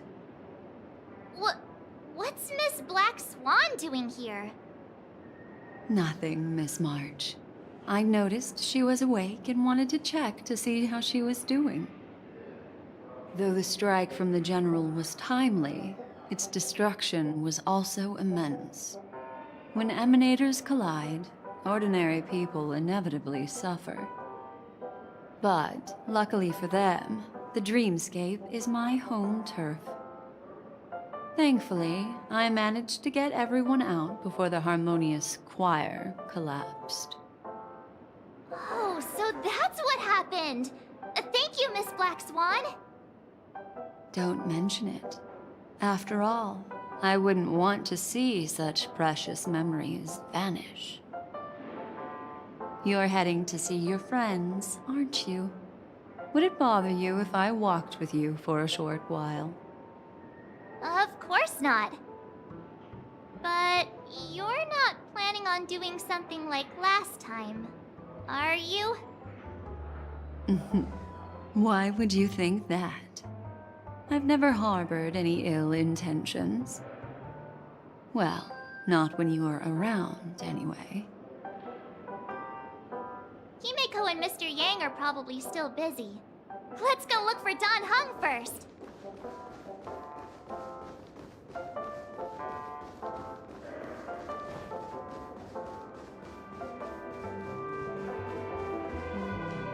What? Look, he's still talking to that cowboy.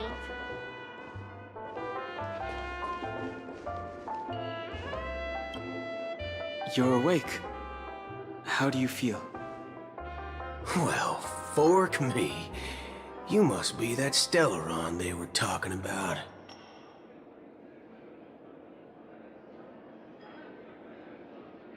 Don't worry. She's been up and about for a while now. But hey, Don Hung, why don't you introduce this cowboy to her first? Allow me to introduce him to you. This is Boot Hill, a Galaxy Ranger. During our pursuit of a certain person, we crossed paths and just so happened to uncover a shocking plot being concocted by Mr. Sunday. Which is why we sought you out, to help the Astral Express save the world together. No need for thanks. The Galaxy Ranger's principle is correct every injustice one sees. That's how you lot in the Cien show put it, right, Don Hung? More or less. Wait, hold on a sec. This is the first time I'm hearing about this certain person. Who are you chasing? And why would that lead you to the Express? Good question. It's, who was it again? Don Hum, do you remember?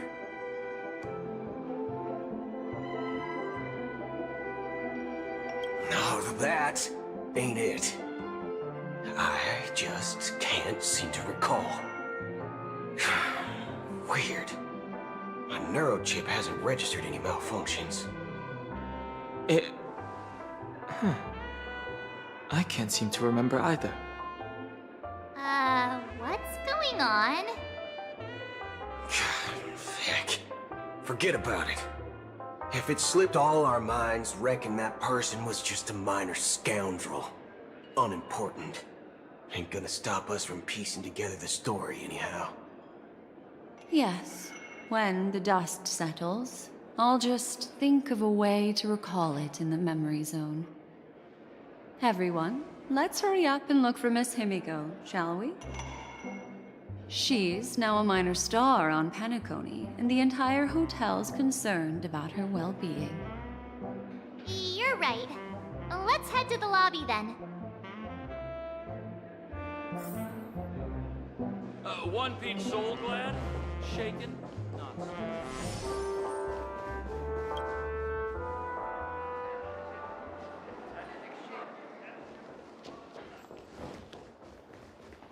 Look, they're with the... That's all right. In these times of conflict for the sake of utmost safety, it is only right that the Alliance steps forward to mediate on behalf of the Astral Express. We must not allow you to take unnecessary risks. Furthermore, despite the IPC's eagerness for success, it prioritizes peace above all. And the family, trapped though it may be, professes a desire for harmony. The Alliance has always won people over with reason. I firmly believe both parties can indeed put aside their differences and come to a peaceful agreement. The General possesses a deep understanding of the greater good. With the Cienjo Alliance mediating, peace for Penacony is within reach. You flatter me. But ultimately, it's been all down to the Express. Without your efforts, this sweet dream paradise would have been claimed by the last remnants of order before there was even a shot at peace. Well, would you look at that? Here comes the big hero.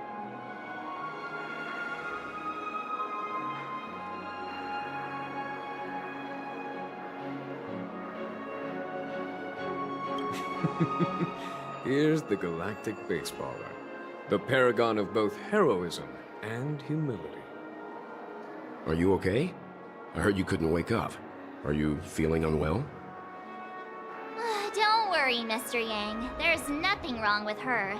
She practically burned through a lifetime's worth of jokes on the way here. What about you, Mr. Yang? I heard that even Miss Robin wasn't spared. And that guy locked you both up. It's a long story. But at least Mr. Sunday took it easy on us. He used an ability called tuning to connect our consciousnesses with his. In other words, he imprisoned us within his consciousness. Thanks to General Jing Yuan's destruction of the Harmonious Choir, we were able to escape. He used that tuning on us too. Does that mean that we were almost imprisoned as well? I can confidently say now, he was truly after a fair fight with us. Had he wanted, he could have easily taken us down, without so much as lifting a finger. Speaking of the Oak family head, where is he now? It's complicated, but in a nutshell, he's now the former Oak family head. The IPC has named him the key figure in the family's Penacony split, citing a threat to cosmic peace. He must represent the family and answer for the unrest caused. His trial is set to take place at Pier Point. The family quickly labeled him and the remnants of the Order as enemies, declaring the turmoil an internal rebellion. This move effectively barred the IPC from intervening in family affairs on both moral and rational grounds. Everyone really has their own agenda, after all. Then, what's going to happen to Miss Robin? She and Sunday won't be able to deny their involvement in the Charmony Festival. They're siblings, after all. Why the sigh, General? I can only say that this incident is an unexpected mess for the girl. The Alliance will try to persuade the family to consider this matter carefully during mediation. It's time, everyone. The IPC's key members and I have agreed to consult one another before the upcoming negotiation. Do any of you wish to sit in? Given the General's invitation and the matter's significance to the universe, the crew will naturally accept. However, if the IPC has any reservations... Why, of course you're welcome. They've mentioned that your team is a trusted ally of the IPC in Penacony, so there's no reason not to welcome you. Besides, if there can be reliable observers from the Astral Express present, discussions will go more smoothly. So, what do you all think? Well then, we shall oblige. I'm kind of allergic to those types of situations. I think I'll just head back to my room and start packing. Not to worry. Himiko and I will take care of things. I'm afraid I'll also have to return to the Express first. The conductor is worried about us. It's best I go and explain the situation. Thank you. What about you, Will you join Welt and me? Or have you got other plans?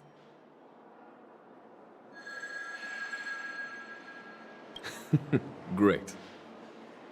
Although I'm not too sure of the reason, the representatives from the IPC have insisted on her presence. Allow me to lead the way. Follow me, please. The negotiation will commence at the hotel lobby. Everyone, please, follow me.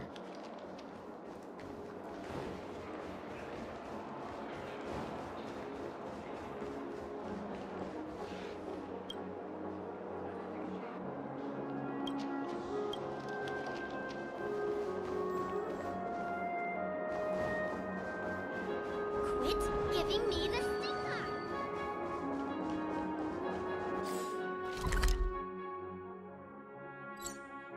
Mr. Aventurine and Miss Topaz are here too. Oh, and who is that over there? The Intelligentsia Guild's Dr. Ratio. This assembly is quite something.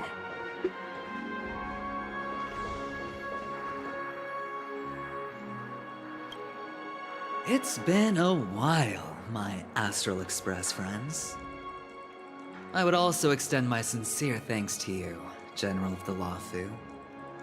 The presence of everyone here assures that the talks will likely reach a conclusion that satisfies all sides.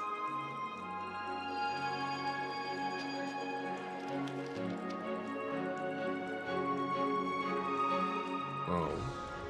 Looks like everyone has come with expectations. Care to share? Of course. Topaz, if you please. Sure, leave it to me. In summary, it's good news. After much deliberation from the Strategic Investment Department's Council, the absolute majority of members have agreed to the following resolutions. In light of long-term considerations for interastral peace, and by authority of Pierpoint HQ, the Strategic Investment Department, on behalf of the Interastral Peace Corporation, will permanently relinquish its claim on Penacony sovereignty and offer unconditional support of the family's rebuilding efforts on Penacony. Now that's something.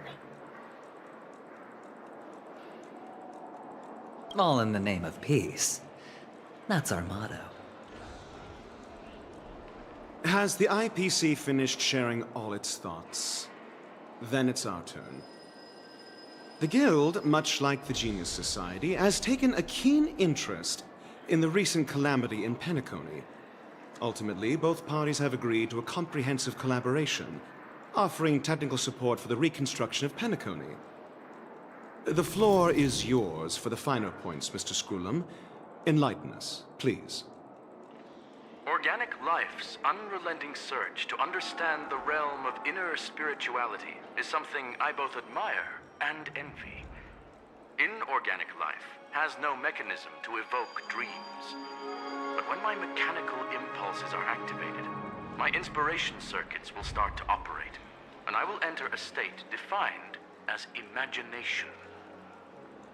Every time, within the realm of imagination, there emerges a fire from the shadows. It is warm, bright. I frequently ponder this flame might represent the essence of intelligence. A cluster of inspiration ignited by high temperatures. The future direction of the universe may well lie within it. Alas, they are nothing but projections of my thought system to me. Desired, but unattainable. But after learning of Penacony's accomplishments, I have come to realize that the flame is not beyond my grasp. After deliberations with my partners, we have decided to defer the progress of the Simulated Universe project, and instead assist the Intelligentsia Guild as technological consultants in the research of the Dreamscape and Memory Zone, so that these assets may be better used to serve humanity.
Not only that, we've also established contact with the Garden of Recollection through the IPC, and they've pledged their support for our research endeavors.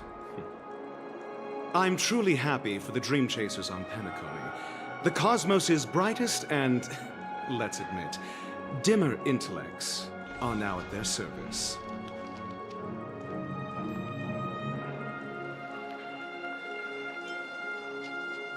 Agreed. It's hard to imagine members of the Genius Society taking an interest in such mundane research. Never mind. At the end of the day, this is a positive outcome. No wonder everyone insisted that she be there. It heartens me to learn that everyone is willing to put aside their differences for Penacony's plight.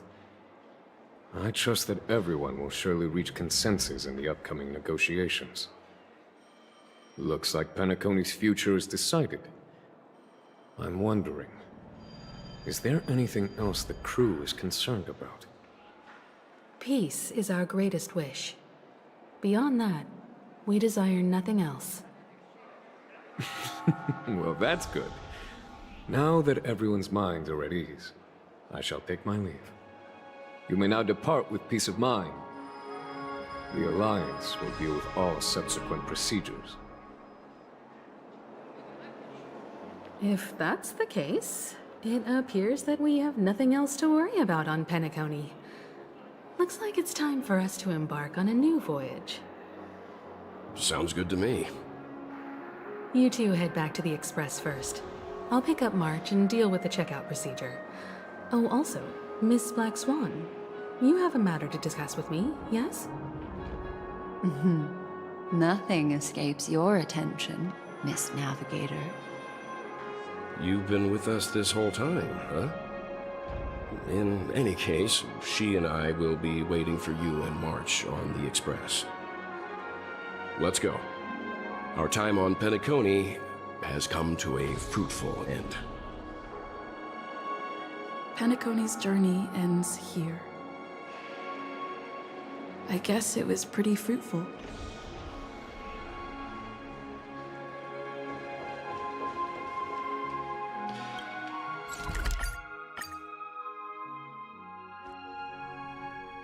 The navigation meeting is about to start.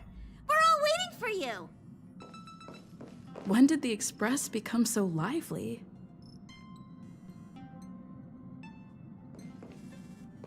Ahem!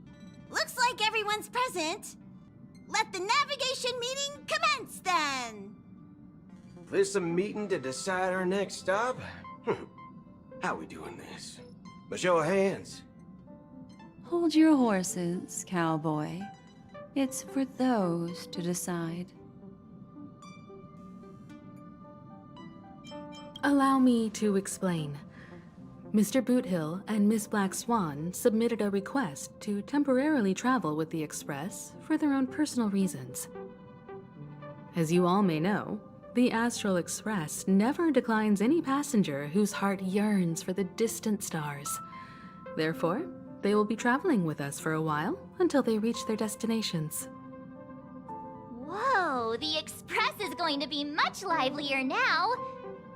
But, Miss Black Swan, you better not use your memo keeper abilities to pull any pranks. Understood, Miss March. I promise you, you'll never see me in your room while you're taking a break. Don't! You're freaking me out. All right. Now that everyone's met everyone, we can continue our navigation meeting. Firstly, Pom-Pom wishes to thank everyone. If it weren't for you all unearthing the truth about Penacony, Pom-Pom would have never known where Mikhail and the rest had gone. What they had to go through was regrettable, but I reckon they all fulfilled their wishes. And it was thanks to all of you. Thank you, everyone. Now then, we come to the crux of this navigation meeting. We must decide on the Express's next stop. Let me introduce our current options. The first choice is from Himiko, the oceanic planet of Lushaka, a planet composed entirely of water. Many aquatic races reside there. Of course, it's also the home planet of the venerable, nameless Mikhail.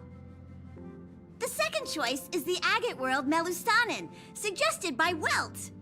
It's famed as one of the initial sites of the Stellaron disaster, and the place where the beauty Idrilla ascended. Today, it's celebrated as a planet of undying allure. The third choice is Edostar, a planet nestled within a vast ion storm region, currently under assault by the Antimatter Legion. However, the distress signals from there have recently ceased, prompting the IPC's wish for us to check in on the situation. The last choice, courtesy of Black Swan, is the glass belt Petravia, A massive belt of asteroids that was turned to glass by the Lord Ravager Zephyro. These days, it's apparently known to house one of the branches of the Morning Actors Troupe. Ooh, so many options. I'm seeing stars already. Next up, everyone will select the destination that they wish to visit. And then we'll put it to a vote.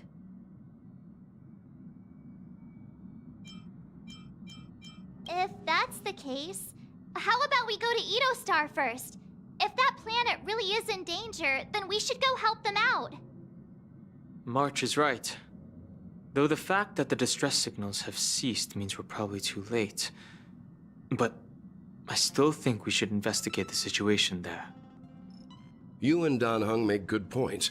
I'll throw in a vote for Edo-Star too. If that's the general sentiment, then we should indeed investigate. I vote for Edo-Star too. 4 votes for Edo-Star. 1 vote abstained. Looks like we have a winner. Next stop, Edo-Star. Then this navigation meeting is adjourned. I'll go check the warp jump coordinates. Everyone can catch up on some rest in the meantime. When it's time to make the jump, Pom-Pom will make an announcement. There's still some time before the jump. What should I do? How about a chat? Over here. Please let this trip be uneventful. Please let this trip be uneventful. Please let this trip be uneventful. Mumbling? I'm praying. The last couple of trailblazing expeditions have been downright terrifying. It's about time we had some fun, cozy, and cute adventures for a change. Come on, start praying with me. Please let this trip be uneventful. Please let this trip be uneventful. Please let this trip be uneventful.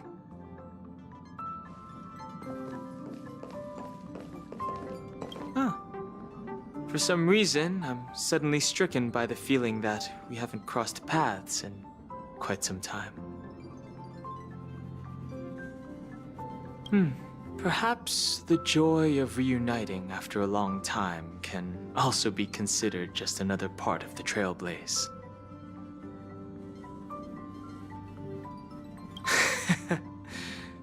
Got it. This Astral Express sure is comfy.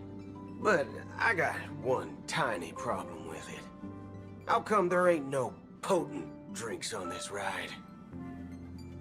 I can live without malt juice, but at least stock something else. Like that white gem, common as dirt and not too pricey.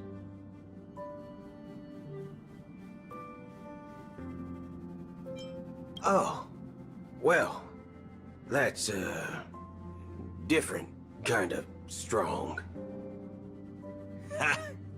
All these years out in the wild, and now I'm bunking in luxury. Gotta say, it's quite the treat.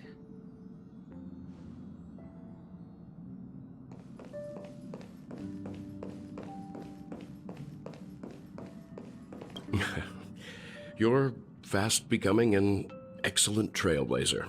It's an honor to be able to watch you grow. Don't downplay your achievements. Everyone has witnessed your growth. I've known many warriors in my time, and only a few achieved the kind of growth you have. Back home, where I'm from, you'd be rated at least an S tier. It's not been easy for you these past few days. You've earned some downtime. I'm looking forward to seeing how you'll perform on our next journey.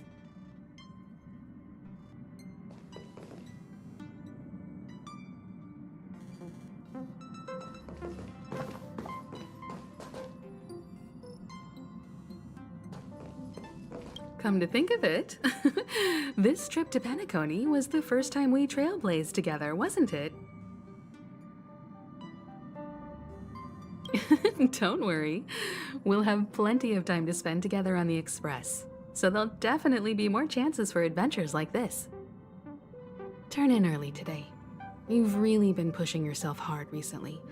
If you don't take this chance to recharge, it could lead to long-term problems. It seems fine when you're young, but it's a different story as you age.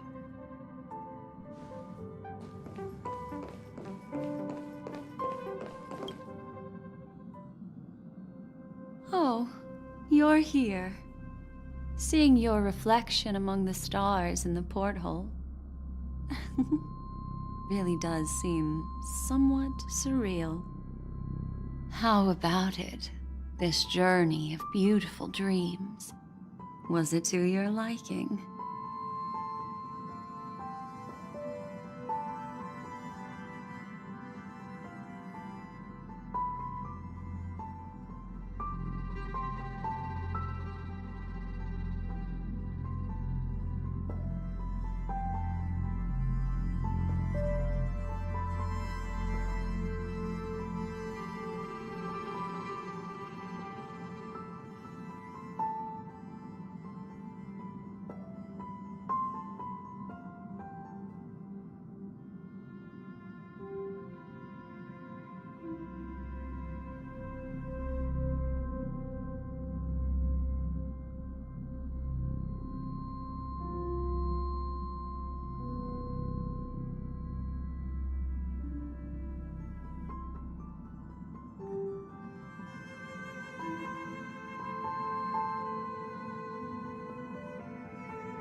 I can feel your obvious excitement. That means your memories will also become even more beautiful. So, How about you hand that small parting gift back to me? I'm quite eager to have it back.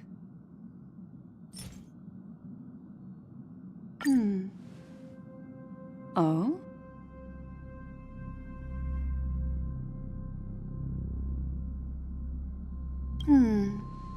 Never mind. I just stumbled upon a particularly fascinating spot in your memory. Before I explain, I would like to apologize to you. This farewell gift I gave you isn't really a compass from the memory zone, but merely an empty light cone.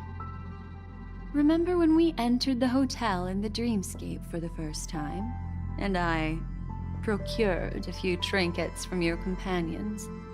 Their functions are similar. This way, I can always be attuned to your location, ready to assist immediately if you encounter any threats.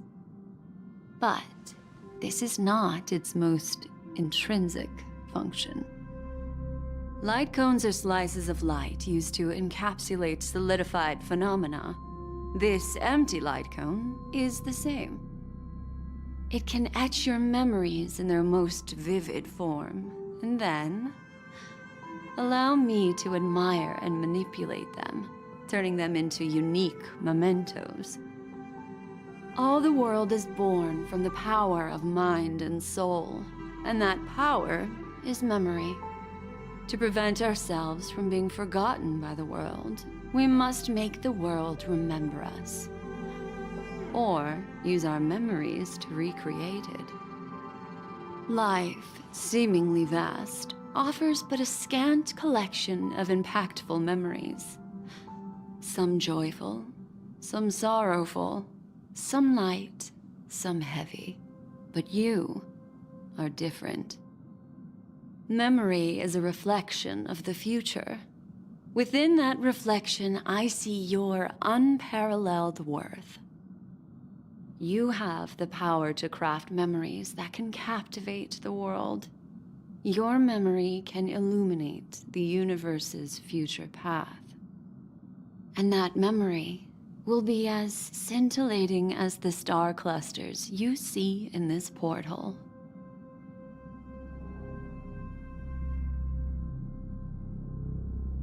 Precisely. But do you know the deeper meaning behind it? The reason is simple. In this grandiose and ostentatious dream of the families, only you personally experienced the entire course. Patience, my friend. I will reveal the answer to you, but that time is not now. Turn around and take a look at your friends. Every one of them is reveling at the arrival of their next destination, all filled with hopes and expectations of their own present and future. Revealing everything at this moment would be a bit of a buzzkill, wouldn't it? I'm looking for an opportune time, a time when you're totally at ease. Perhaps when the night grows hazy and you're about to drift off would be the most opportune. How about one fine night? I will prepare the candles, aromatics, and even a cushy couch to create a cozy dreamland for you. And then I will tell you the answer in the form of a little bedtime story to lull you to sleep. Ahem. Hi. Hello. Attention all passengers. The express is about to make the jump. Please be seated and hold on. It looks like we're finally about to set off. There are countless gleaming memories out there waiting for us. Why don't we just leave it at that for now? Ah, that's right. As a small token of compensation for playing that little trick on you with the empty light cone, I will gift you with some words. They hold great significance to me. life is akin to a winding labyrinth where memories serve as our sole companions. You'll remember these words dearly, won't you? In the year 2158 of the Amber Era, the first year of the new epoch, the universe resumed its intended trajectory. The kindling of conspiracy smoldered in Penacony, the land of the dreams. Failing to erupt into a blaze, it instead flickered briefly on Klapoth's anvil, before vanishing in the blink of an eye. The dead, and those fated to die, remain in their eternal slumber, while the living find solace in deep sleep. All clamored in a cacophony of silence, and then went about their own ways. The cosmos emanated a vitality characteristic of a new era, all for the modest price of a brother and sister's mild grief. Babies are born as stars extinguish. The silver rail unfolds. The story of the Astral Express comes to a close, yet it also embarks anew. Time marches forward, heralding the arrival of a new chapter in the history of trailblazing expeditions.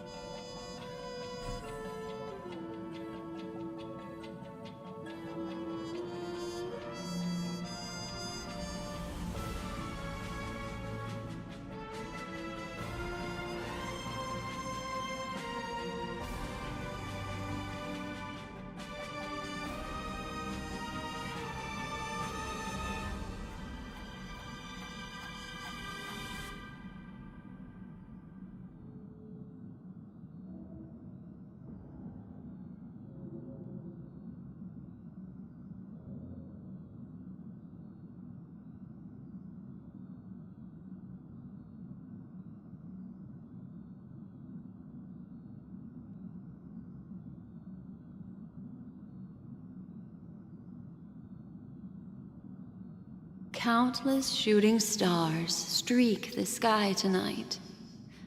If you can pick the right one, it will carry your wish to thousands of distant worlds.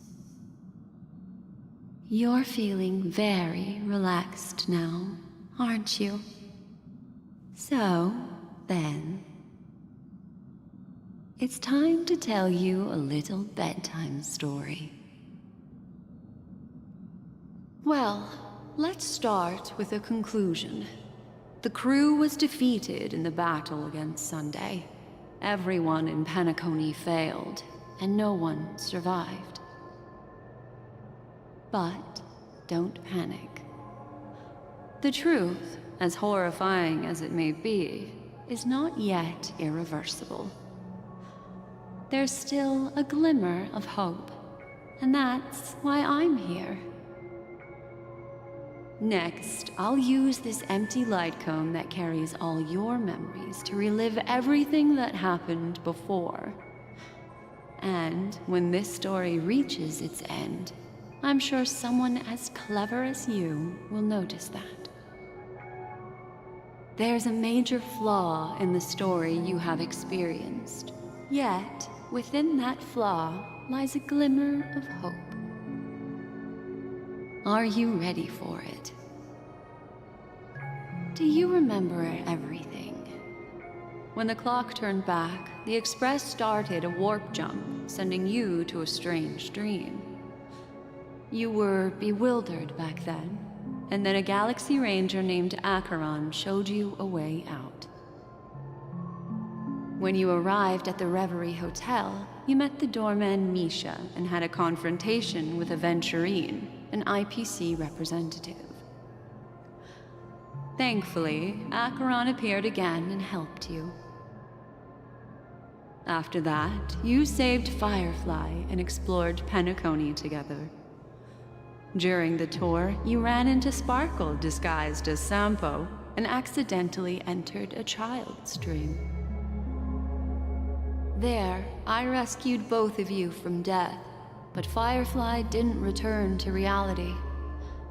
She realized the truth and tried to involve you in her plan, but that resulted in an accidental death. Even more unsettling, you soon encountered another murder. The 2 cases of death prompted you to investigate the truth behind the sweet dream. Despite your efforts to gather information about the 2 victims, you didn't make much progress. But you did learn about the watchmaker from Gallagher. Meanwhile, Aventurine was secretly carrying out his scheme, in which you were one of the pawns. In the midst of a fierce battle, Acheron revealed her true identity as an emanator of the Nihility and unsheathed her sword. That strike foiled Aventurine's plan and opened a passage between the sweet dream and the original memory zone. Upon your arrival at Dreamflux Reef, you learned the truth that death was actually dormancy, as well as the truth about the dreamscape, the Stellaron, and the bellboy, Misha. You split up with Sunday and Robin, looking for a way to seal the Stellaron. However, it turned out that Sunday and the Dream Master had their own hidden agenda. And you had to engage in an ultimate duel on the stage of the Charmony Festival. Finally, the story reached its conclusion.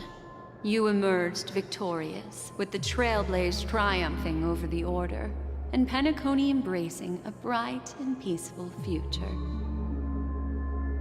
This marks the end of the thrilling journey in Penacony. I'm sure you've already noticed something unusual, haven't you? The major flaw, which contradicts all the known information, hides in this story.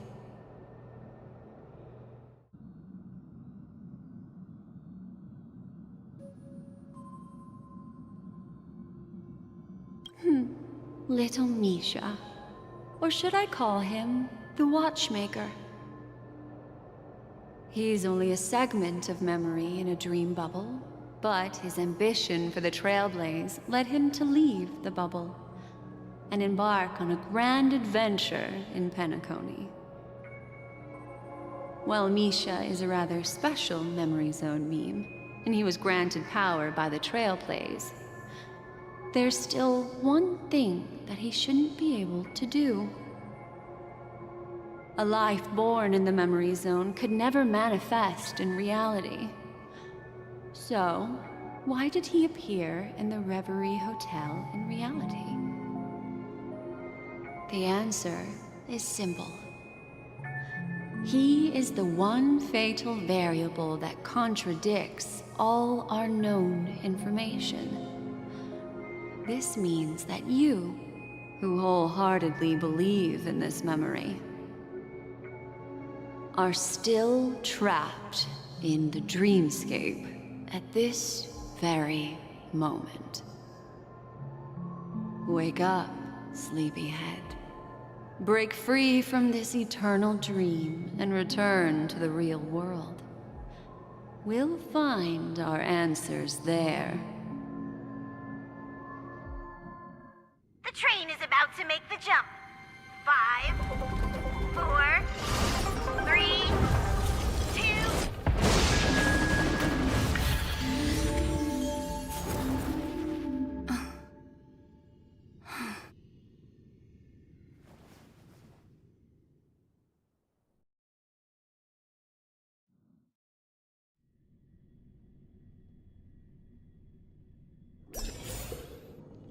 This way, darling.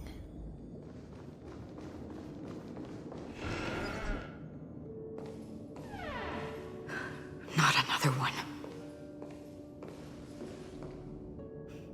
Thank you so much, Black Swan. Finally, I can breathe a sigh of relief.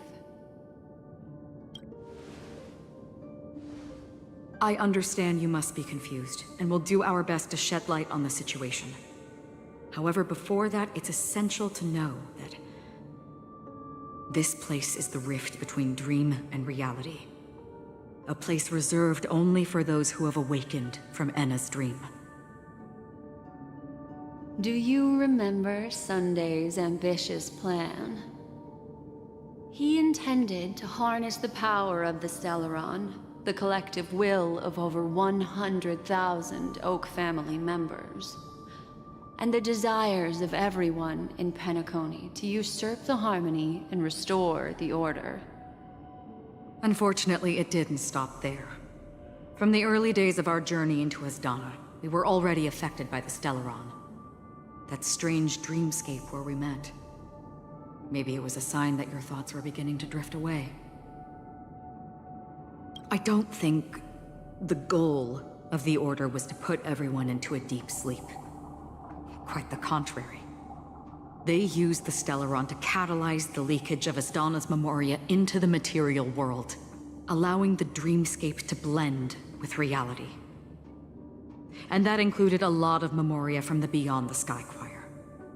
As time came and went, the dreams eventually became indistinguishable from reality, and reality became an illusion. People think they are awake, but their spirits have long since stepped into the Temple of Order. This is what makes Enna's dream so powerful. In this paradise governed by the Order, everyone indulges in their delightful dreams and lives happily ever after.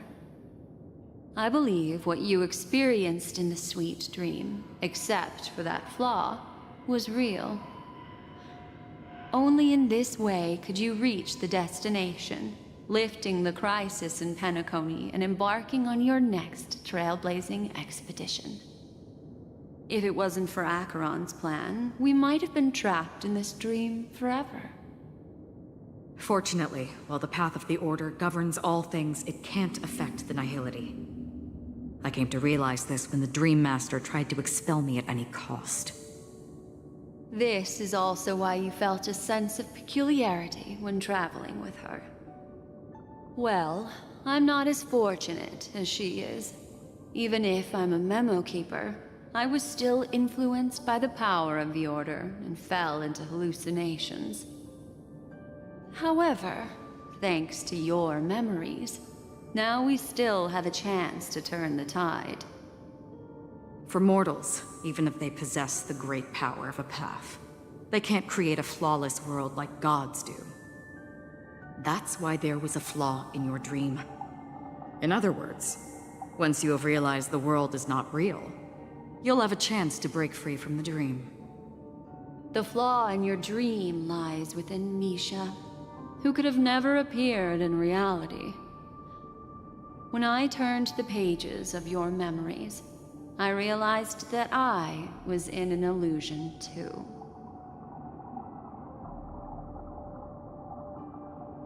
Now Sunday has usurped the power of the Harmonious Choir through the Charmony Festival.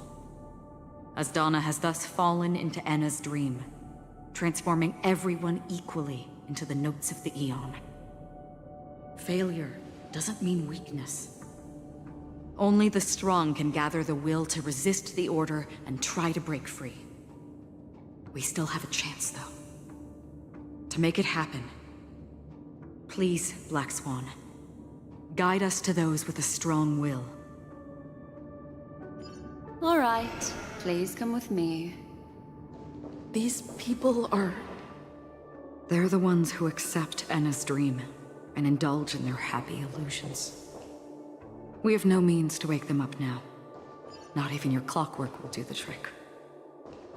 However, there are still other things we can do. Let's keep going.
forth the gleam of old flames.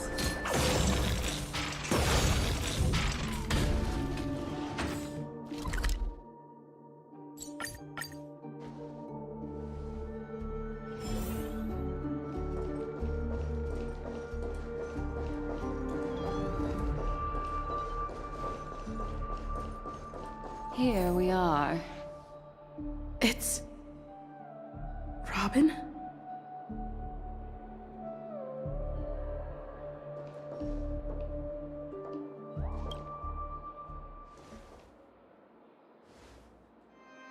Finally, you've arrived.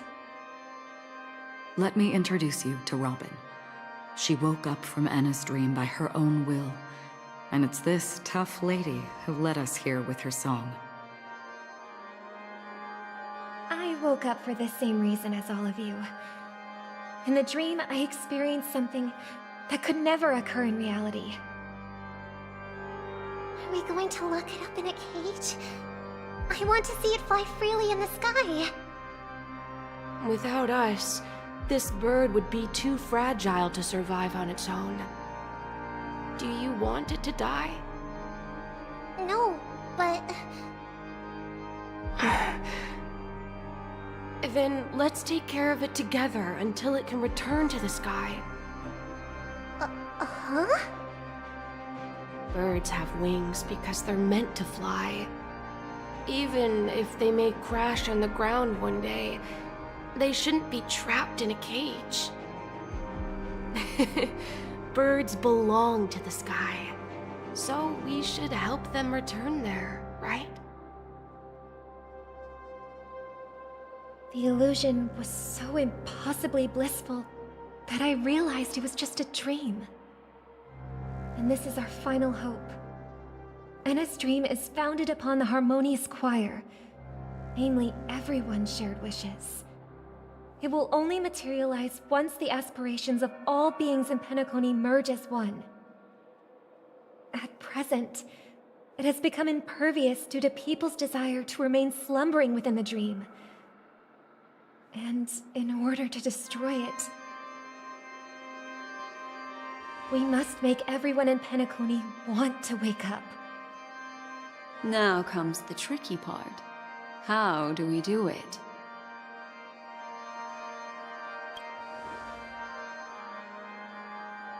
Humans' yearning for sweet illusions borders on obsession, leading them to subconsciously resist the harsh reality. Therefore, I carefully selected a moment where she was completely unguarded, guiding her to uncover the truth herself to make her regain her consciousness. However, to wake up everyone in Penacony and get them to share the same determination, that would be nearly impossible. Indeed.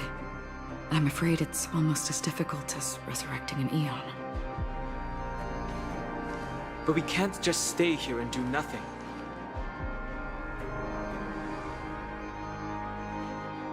This is a critical moment for the whole universe. Who cares about some dumb number? Thanks to Black Swan. You're welcome. And thanks to the Memo Keepers in Penacony, too. I believe your partners have also awakened from their dreams. This is the first step of our plan. With the assistance from the Garden of Recollection, those who possess a strong will, like you, will gradually awaken from the dream. These free wills are the discord that will sway Anna's dream. However, awakening a mere handful of individuals is insignificant compared to the vast number of people immersed in the dream. We must find other ways to awaken the free will of millions of people within a short period of time. If breaking through from the inside proves challenging, we can seek assistance from the outside. We've long been aware of a potential solution. Asdana is a galaxy known for its abundant memoria and the remarkable phenomenon known as synesthesia dreamscape. When people first enter this place, they often find themselves and others sharing a collective dream. this very moment, there is only one dream encompassing the entire Asdana system. So, you mean, if we can attract a large number of outsiders to this system, their free will would intertwine with this dream and shake it to its core? However, those outsiders might also succumb to the dream and become the foundation of the Order instead. The real challenge is, how can we gather a huge number of people as determined as you within a short period of time? Looks like the Jade Abacus of Allying Oath will be the only solution. No. No need for that. Keep your once-in-a-lifetime treasure. We don't need to bother the Cienjo Alliance for such a tiny request. You want thousands of people with unwavering free will? That's easy. Just leave it to us Galaxy Rangers. You can gather Galaxy Rangers? Outsiders may see Galaxy Rangers as elusive and disconnected individuals, and actually, they're right. And that's why we have a tacit understanding among us. Do you know what it is, Acheron? It's the relic I returned to you. Exactly. Its owner must have told you that it's meaningless to anyone other than a Galaxy Ranger, and that it can only fulfill its purpose when returned to its rightful owner. Because it's a burial artifact, worthy only of a hero who has served the Galaxy Rangers with honor. When its light illuminates the universe, it means the fall of a hero. And in the direction it falls, countless meteors will streak across the sky. Those meteors are Galaxy Rangers, coming from all corners of the cosmos, driven by a shared purpose, without questioning the cause or counting the cost, because we abide by a common principle. The shooting stars of the hunt only descend on the longest night, and with them comes the dawn. We've stayed silent for far too long. Now, it's time to remind all the cowards, oppressors, and villains of the universe of our presence. I'll be the one to ignite the first spark. Once the dreamscape is swayed, I'll complete the second step. I'll fine-tune the slumbering souls with the Song of the Harmony, interrupting them with the discord of Trailblaze, and guiding them towards reality. It's true that some people are born strong, and others are born weak. If the Trailblaze is the target of heroes, then the Harmony will guarantee that the strong help the weak. Only the people of Penacony themselves can be the saviors of their homeland. Their path of happiness should be forged by themselves. While I may not be a nameless, I'm willing to instill courage in all those who need it. This includes my brother as well. Anna's dream is too cruel for him and everyone else. Your plan sounds well conceived, but still, it appears somewhat idealistic and romantic. The flaws rooted in human nature can't be eradicated overnight. Do you believe these efforts alone are enough to convince everyone to choose the right path? I agree with you, Black Swan. That's why the most critical aspect of this plan is not to convince everyone to choose the right path, but to inspire them to save themselves. So, you're the key in the end, I assume? The Harmonious Choir possesses the power of an emanator. To overcome it, you'll need the same level of power. The final step in destroying the sweet dream will be my responsibility. That's a relief to hear. Now that our roles are assigned, let's get to our battlefields and pose a grand finale. May I have a moment alone with you? There's one more thing I need to explain to you. This grand festival is drawing to its close. This is the starting point for the ultimate stage of our journey. Just as it marked the beginning of all the stories in Penacony.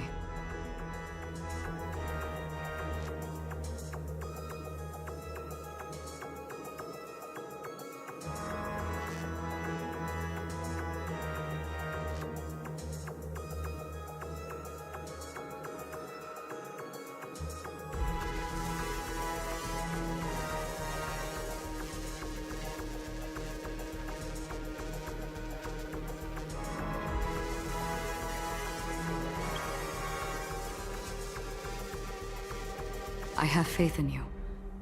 However, before we depart, there is one more thing I must tell you. There's something you should know. We were able to locate you within this boundless dream and find the key to breaking free from the dream. All because of one person's unwavering dedication. Firefly. She awakened from the dream ahead of others, discovered the Express amidst the stars, and brought us valuable information about the remnants of the Order. She may have been aided by the script, and it came at a cost. As you know, Firefly is a stowaway who entered the dreamscape in a different way from ours. Without the dream pool in the hotel or assistance from the family, she can only awaken from this dream in one way. A real death.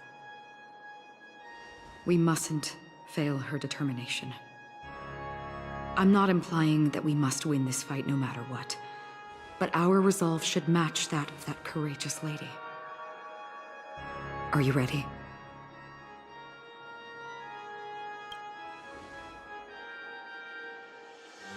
Very well. Now, please close your eyes.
How long has this reign been ongoing?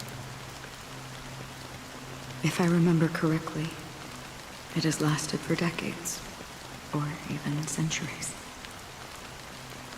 The unwavering determination of the Hunt followers persists even in death. But thankfully, we've guided those lost souls to their lives beyond. They were heroes in their time. And they won't be reduced to puppets of the Nihility in their death. You see, the shadows on the sea have vanished. Do you remember? He once said that the sky would clear when the regrets of the departed had faded away. But it's still raining. I know. So, why is all this? Why did this rain choose me? Because someone's regrets haven't been fulfilled, perhaps. Mortals who walk the paths are like sailors on a vast ocean. leaving behind a trail that creates countless ripples of possibilities. These ripples last longer than the fleeting lifetimes of humans. And for some, their presence leaves such a strong mark that it's reflected in the waves. Sin-thirsters, the obsessions of the Pathstriders. They emerge from the depths of Ix, seeing themselves as masters of their own destiny, unknowingly repeating the actions of their past lives. They emerge from the nihility and head toward it, leading purposeless lives. However, these hollow phantoms, they have journeyed with me for such a long time.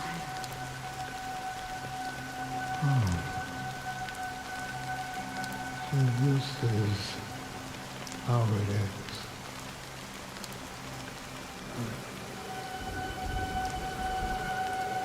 I'm already dead. Yes. Are you watching over me? This is my duty as Acheron the Watcher. I'm guarding the path to the abyss of the nihility, guiding every soul reluctant to become one with it. Back to this side. But if this is what the departed ones expected, should you try to change it? I don't know. But someone once told me that when the inevitable moment came, he hoped that someone would stand at his grave and place a bouquet of flowers. Even if it doesn't make sense at all? Some tasks have to be done, even if they are pointless. I have experienced that much already.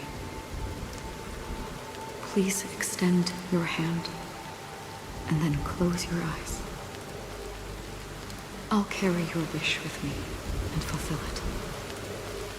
Only then will I be able to put an end to the final regret by the Dead Sea. Will I ever see them again? Yes, that is certain. Because it was you who told me about the Express, your two former companions. The expedition cut short by the swarm, your narrow escape from death, and your encounter with the Galaxy Rangers. And Penacony, the hometown to which you could never return. Yeah. For countless times, I got rejected by the family and had to pass it by.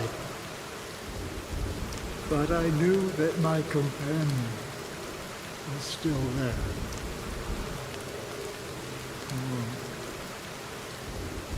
Mikhail, are you still there? Take my hand and come with me. We will leave this place. You'll embark on a long, long journey, shrouded in darkness. But fear not, as a touch of red will be awaiting you at the end of the path. That's the color of existence. Follow it, and it'll guide you and illuminate the way out. By doing so, you'll eventually reunite in the warmth of the sunlight. Thank you. May death be the end of your boundless dream, guiding you back to the waking world. Welcome to the horizon of existence. This place is one of the thousands of manifestations belonging to the sleeping and shapeless. And it's also an exit out of the nihility for the awake ones. Let's bid our final farewells here.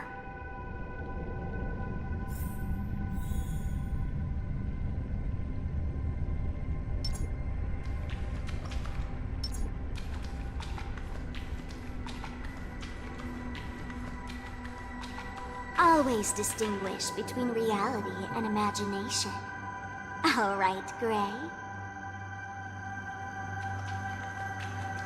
Life is akin to a winding labyrinth, where memories serve as our sole companions.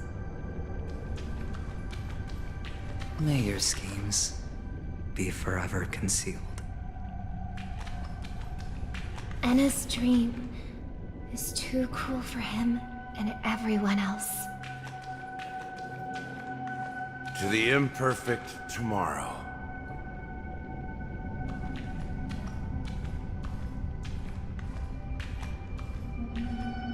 I still remember the question on the invitation letter.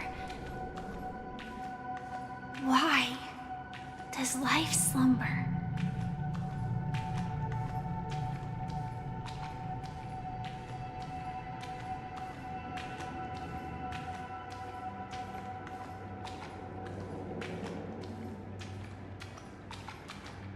Why does life slumber? We don't know the answer yet, but we're about to awaken from this dream. Or perhaps such is the answer itself. Leave this place, return to where you belong, and awaken Penacony from this dream. As I said, our plan is not about convincing everyone to choose the right path, but about inspiring them to save themselves. So, when will people actively save themselves? The answer is when they are in desperate situations. Like a drowning individual in the deep sea. When one's body and mind bear immense pressure, agony, confusion, and despair will follow. I firmly believe that. The fragility of humankind often freezes them in their tracks. But in truly desperate situations, they will strive to save themselves. And now, Penacony has enough heroes to lead them forward. It's through this inherent, self-centered instinct that people exert their utmost effort, even when they know their struggle is fruitless. As absurd as it may seem, it's their resistance. As for now, it is time to guide them, not as a savior, but as a nameless among those mortals. In this way, you will reunite in the warmth of the sunlight. The rain is intensifying. Before we part ways, please allow me to ask a few final questions. So far, you have forged unbreakable bonds with numerous individuals and entities in the Sweet Dream. Might I ask if you fear severing these bonds with your own hands?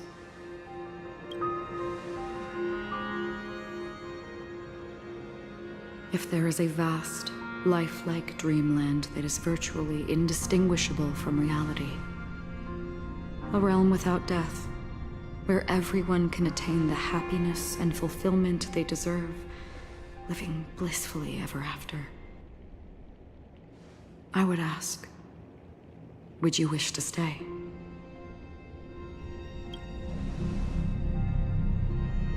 Imagine if this splendid dream were fated to fall apart. Friends, family, strangers, followed by the gentle breeze, soaring birds, the stars, and ultimately yourself. Everyone, and every face they remember. The joy and the heartaches, the vows sealed and those left hanging. All will inevitably march towards a predetermined ending.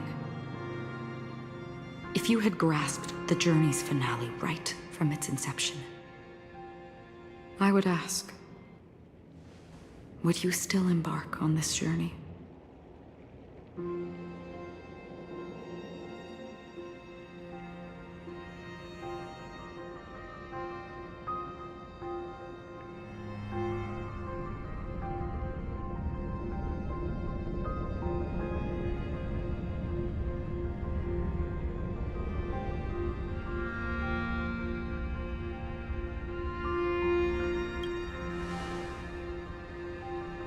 I'm glad. The answer itself doesn't matter. What matters is that you've made a decision.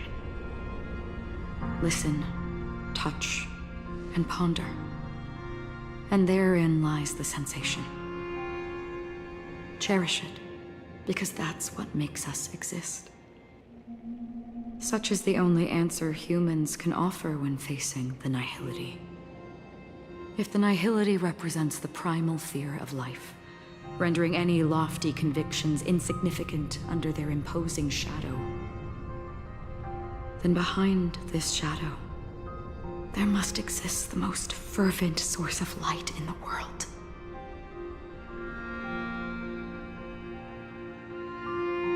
Just as every life that edges closer to death fervently approaches the end of the nihility, we must pursue that primordial light.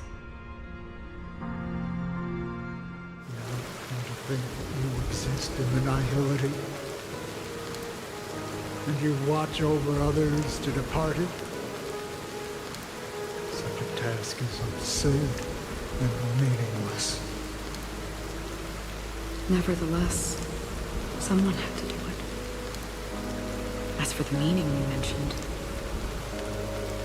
even if it's a meaningless task, I've come this far, haven't I? Even if the future you forge may not even belong to you. It may not belong to me, but it definitely belongs to someone.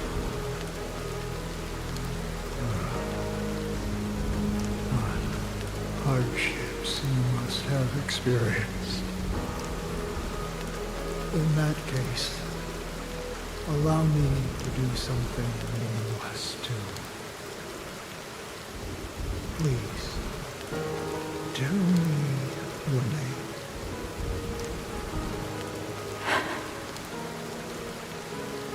Perhaps my existence will vanish in the next moment, and nobody will remember this conversation or your answer. But I believe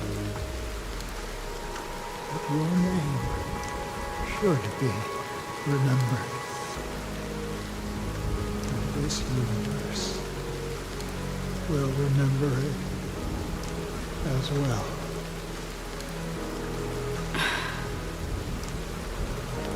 For me, some things are difficult to recall. Yet there are others that I find challenging to forget. Such is memory, a creation of the past that blossoms into significance in the distant future. I remember that marks the start of my journey, the origin of the vibrant red hue in my life, and the most fervent element amidst every tempest. That's my name.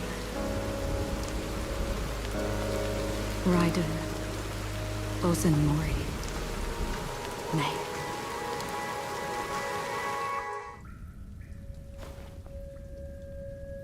The Golden Dream is getting restless. In the coming long nights, I'm afraid you will face many setbacks and witness many tragedies. And in the end, you will only see in black and white. But please believe me, that in that monochrome world, there will be a glimpse of fleeting red. And when you make a choice, it will appear once more.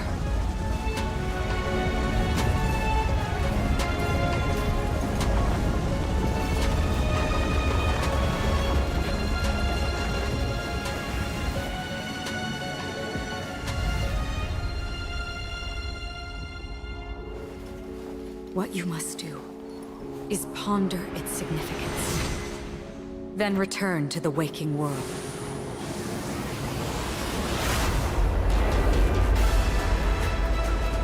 That's where we all find our answers.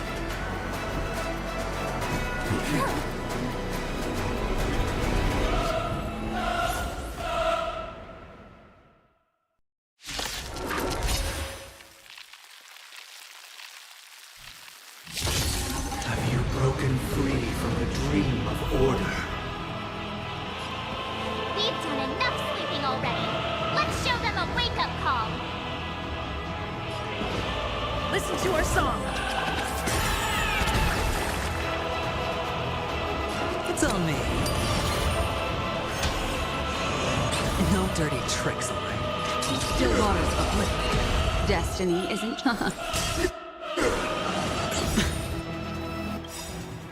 I weep for the departed. It too shall fall. Without order, how can the weak be righteous? Rise. Everybody silent. All things are part of the melody. Watch your head. Disorderly noise. Destined for oblivion.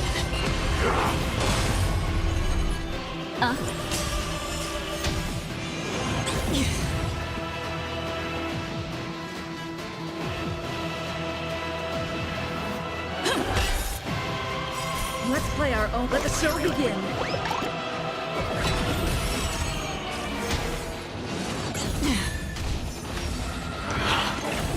Enjoy eternal peace.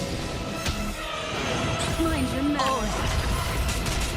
Disorderly noise.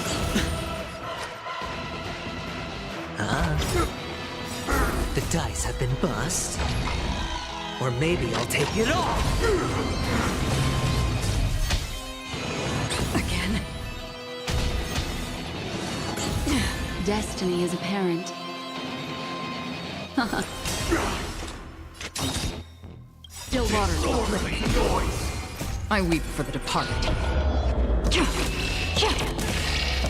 It too shall fall. Watch your head.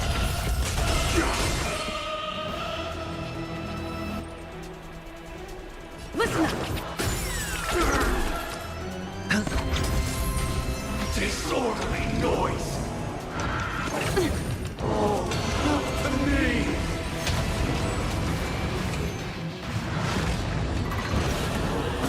7,336 notes. I solemnly invite you to join the glorious chorus and ascend into the heavens.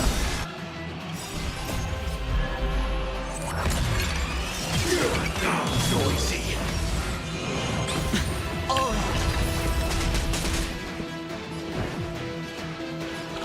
Now noisy. Spend freely.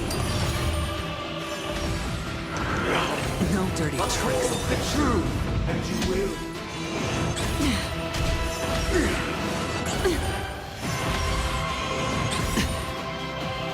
Watch your head. I weep for the departed.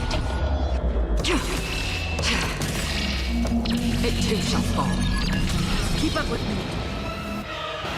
Let's play our own. Let the show begin.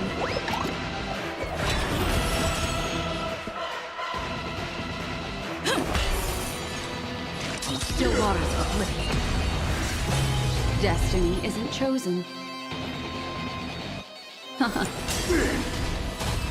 All things are part of the melody.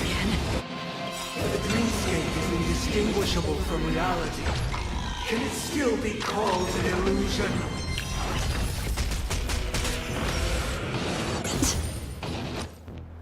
It's on me.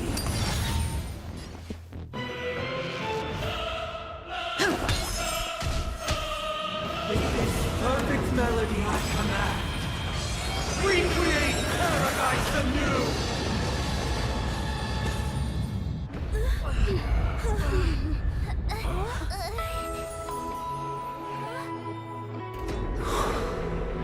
Music.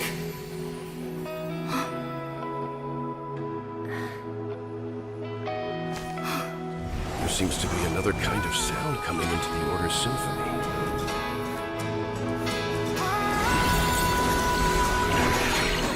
Penacony's first and last disharmony.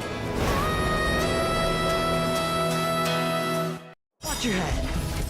Disorderly. Those imprisoned in their dreams are awakening for freedom. Disorderly noise. Robin, is that you singing? You have heard their cries. This is not the paradise they hoped for. Even so, they don't know where they should be heading. That's why I had to become the lone star in the sky to guide them. Even if that star must hang in a perpetual night of solitude.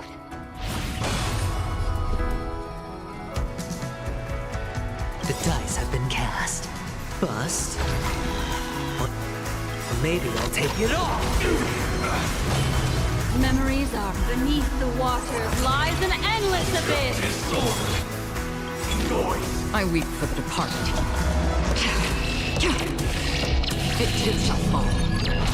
If we had never experienced solitude, how could we have embarked on different paths? Now, our final talk has concluded.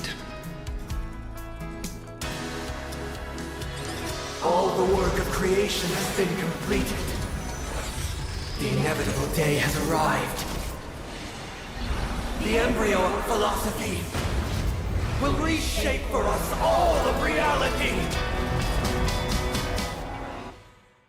If your paradise can save more people, sever my path with your hands.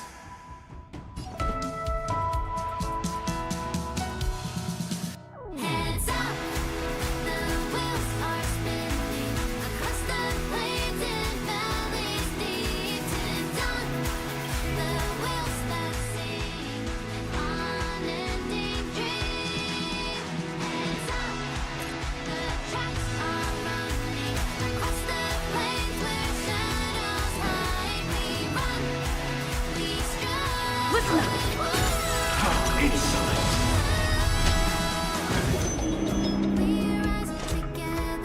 Still waters of oblivion. How insolent! May I honor you?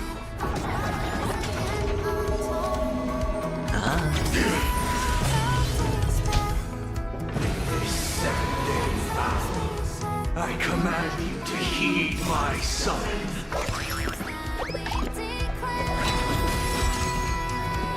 Wake up! How insolent! Uh-oh! I have a bad feeling about this! How insolent! It was not you who created all things. It was humanity that created you.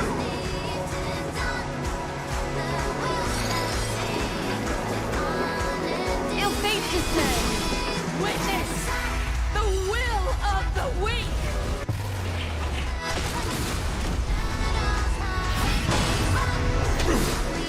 Divine being you become the foundation of our paradise. How insolent! I'll take the lead. How insolent! By the solemn desire for order. Stop it! You want to achieve the paradise they promised. But the order is not the only choice. You know happiness. Being a man, Mayan defying the nihility. Everything that life offers.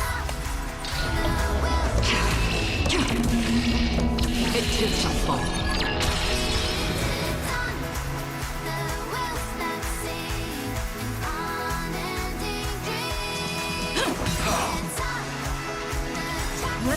Let the show begin. Sure, I'll play along. It's on me. The dice have bust. Or maybe I'll take it all. Destined for oblivion. Even if the future is full of pain, we won't escape from it. Keep up with me. Wake up.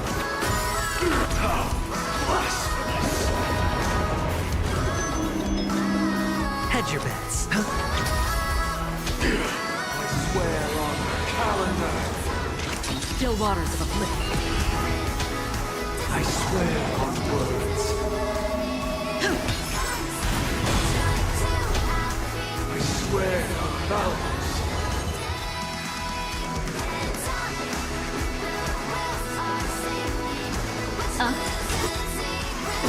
Memories of beneath the waters lies an endless abyss. Sure, I'll... I swear on meaning. I'll take the lead. Listen up. The weakness of humanity cannot be redeemed by others.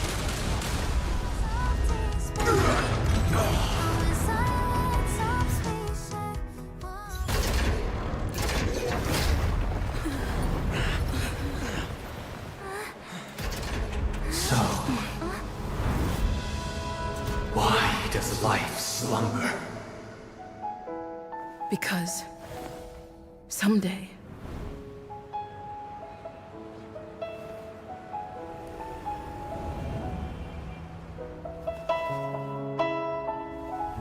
we will wake up from our dreams.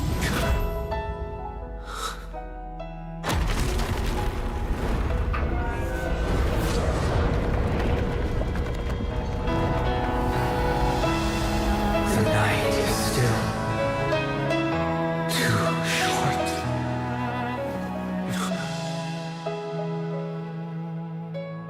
Brother, the dream is over.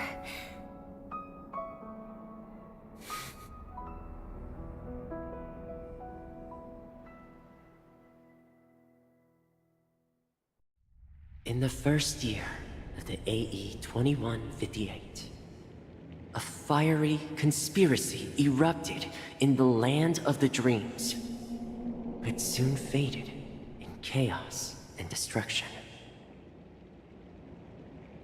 Whispers carried the tale of those fateful 48 system hours, when a sun teetered on the precipice of collapse.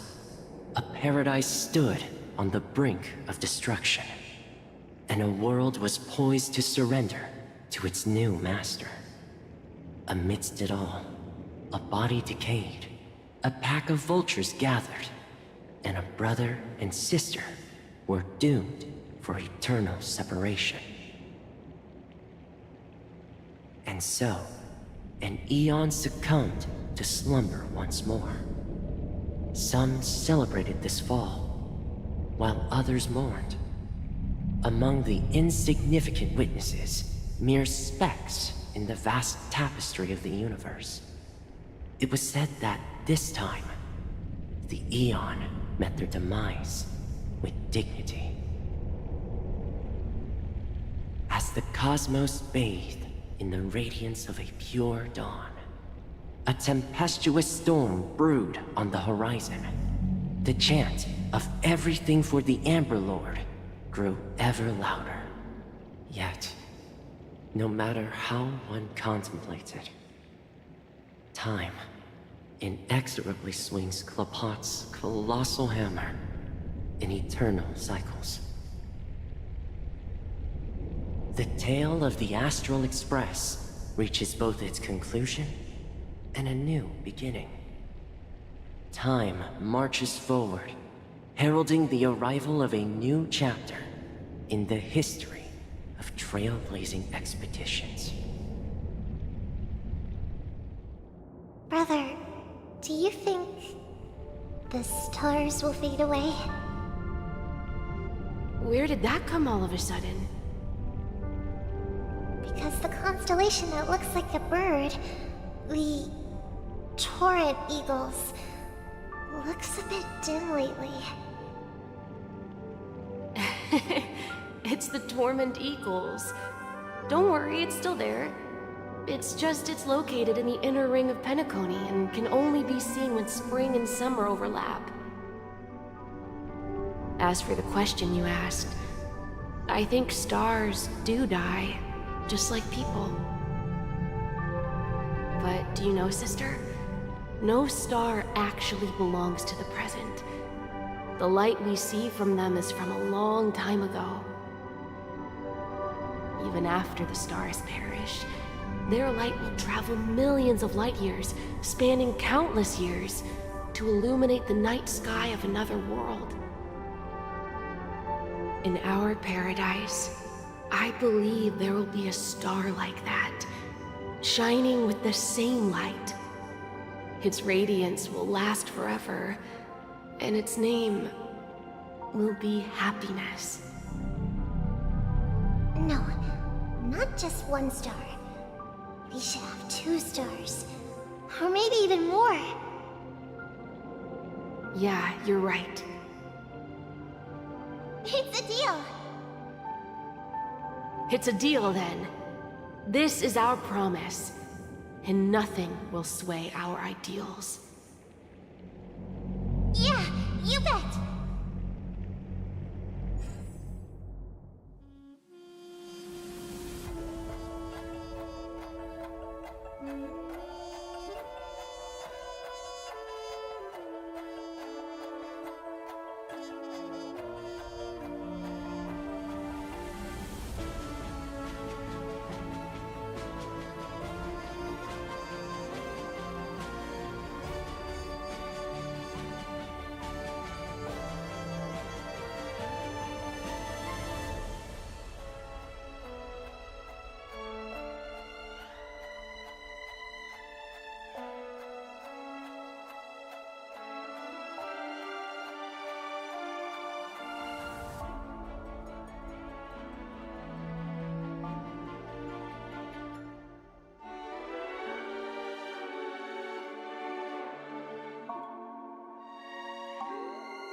It's a pleasure to hear your voice again. Congratulations. You've become the biggest winner of this festival. Are you calling just to poke fun at me? No. I'm just impressed. Not only did you venture alone into Penacony and discover the truth of Dreamflux Reef, but you also managed to escape with the help of that Knight of Beauty. Remember the recording you received from your Trailblaze friend? It's now the most valuable chip in this game. However, this came at a high cost. Losing a cornerstone is a hefty price to pay. Diamond just called a meeting to discuss what to do with you. Just as I expected. So is Diamond planning to demote me, or kick me out of the 10 Stonehearts? Why don't you take a wild guess?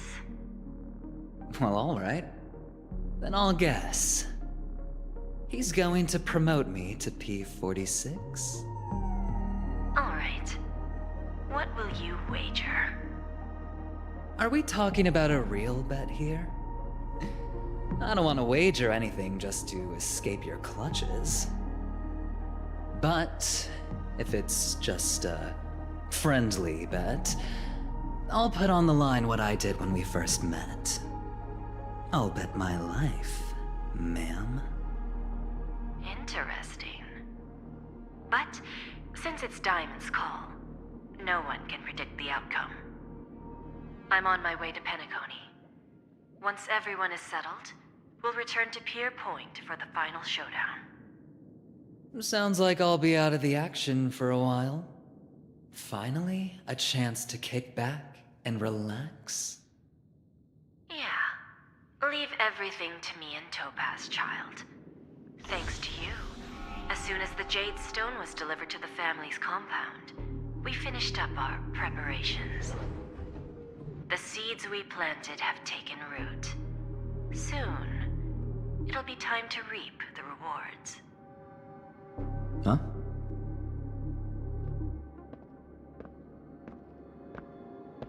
Let's wrap it up for now. Looks like I've got a visitor here.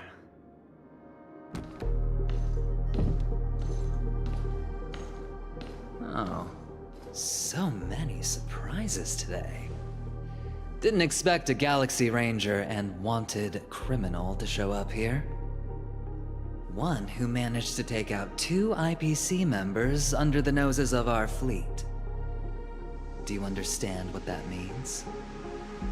Screw wubba boo, I just put him to sleep. Don't try to intimidate me with that nonsense. Besides, I've taken down more IPC lackeys than the residual value you squeezed. And I don't mind adding a few more zeros to my wanted poster. I have a question for you. Be honest, or I don't mind putting a bullet into your head. Tell me, where is Oswaldo Snyder?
Haven of memories.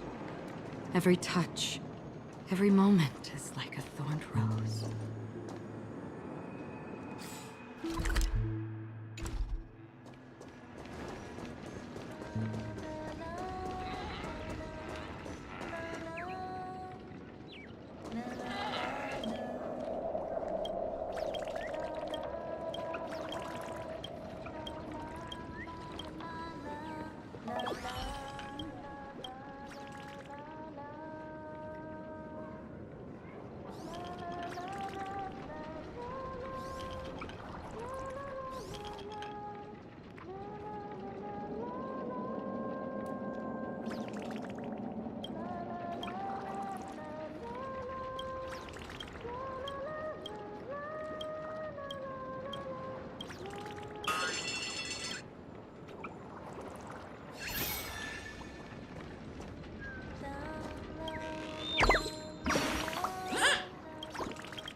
Unknown to each other, yet united in purpose, we make the same choices.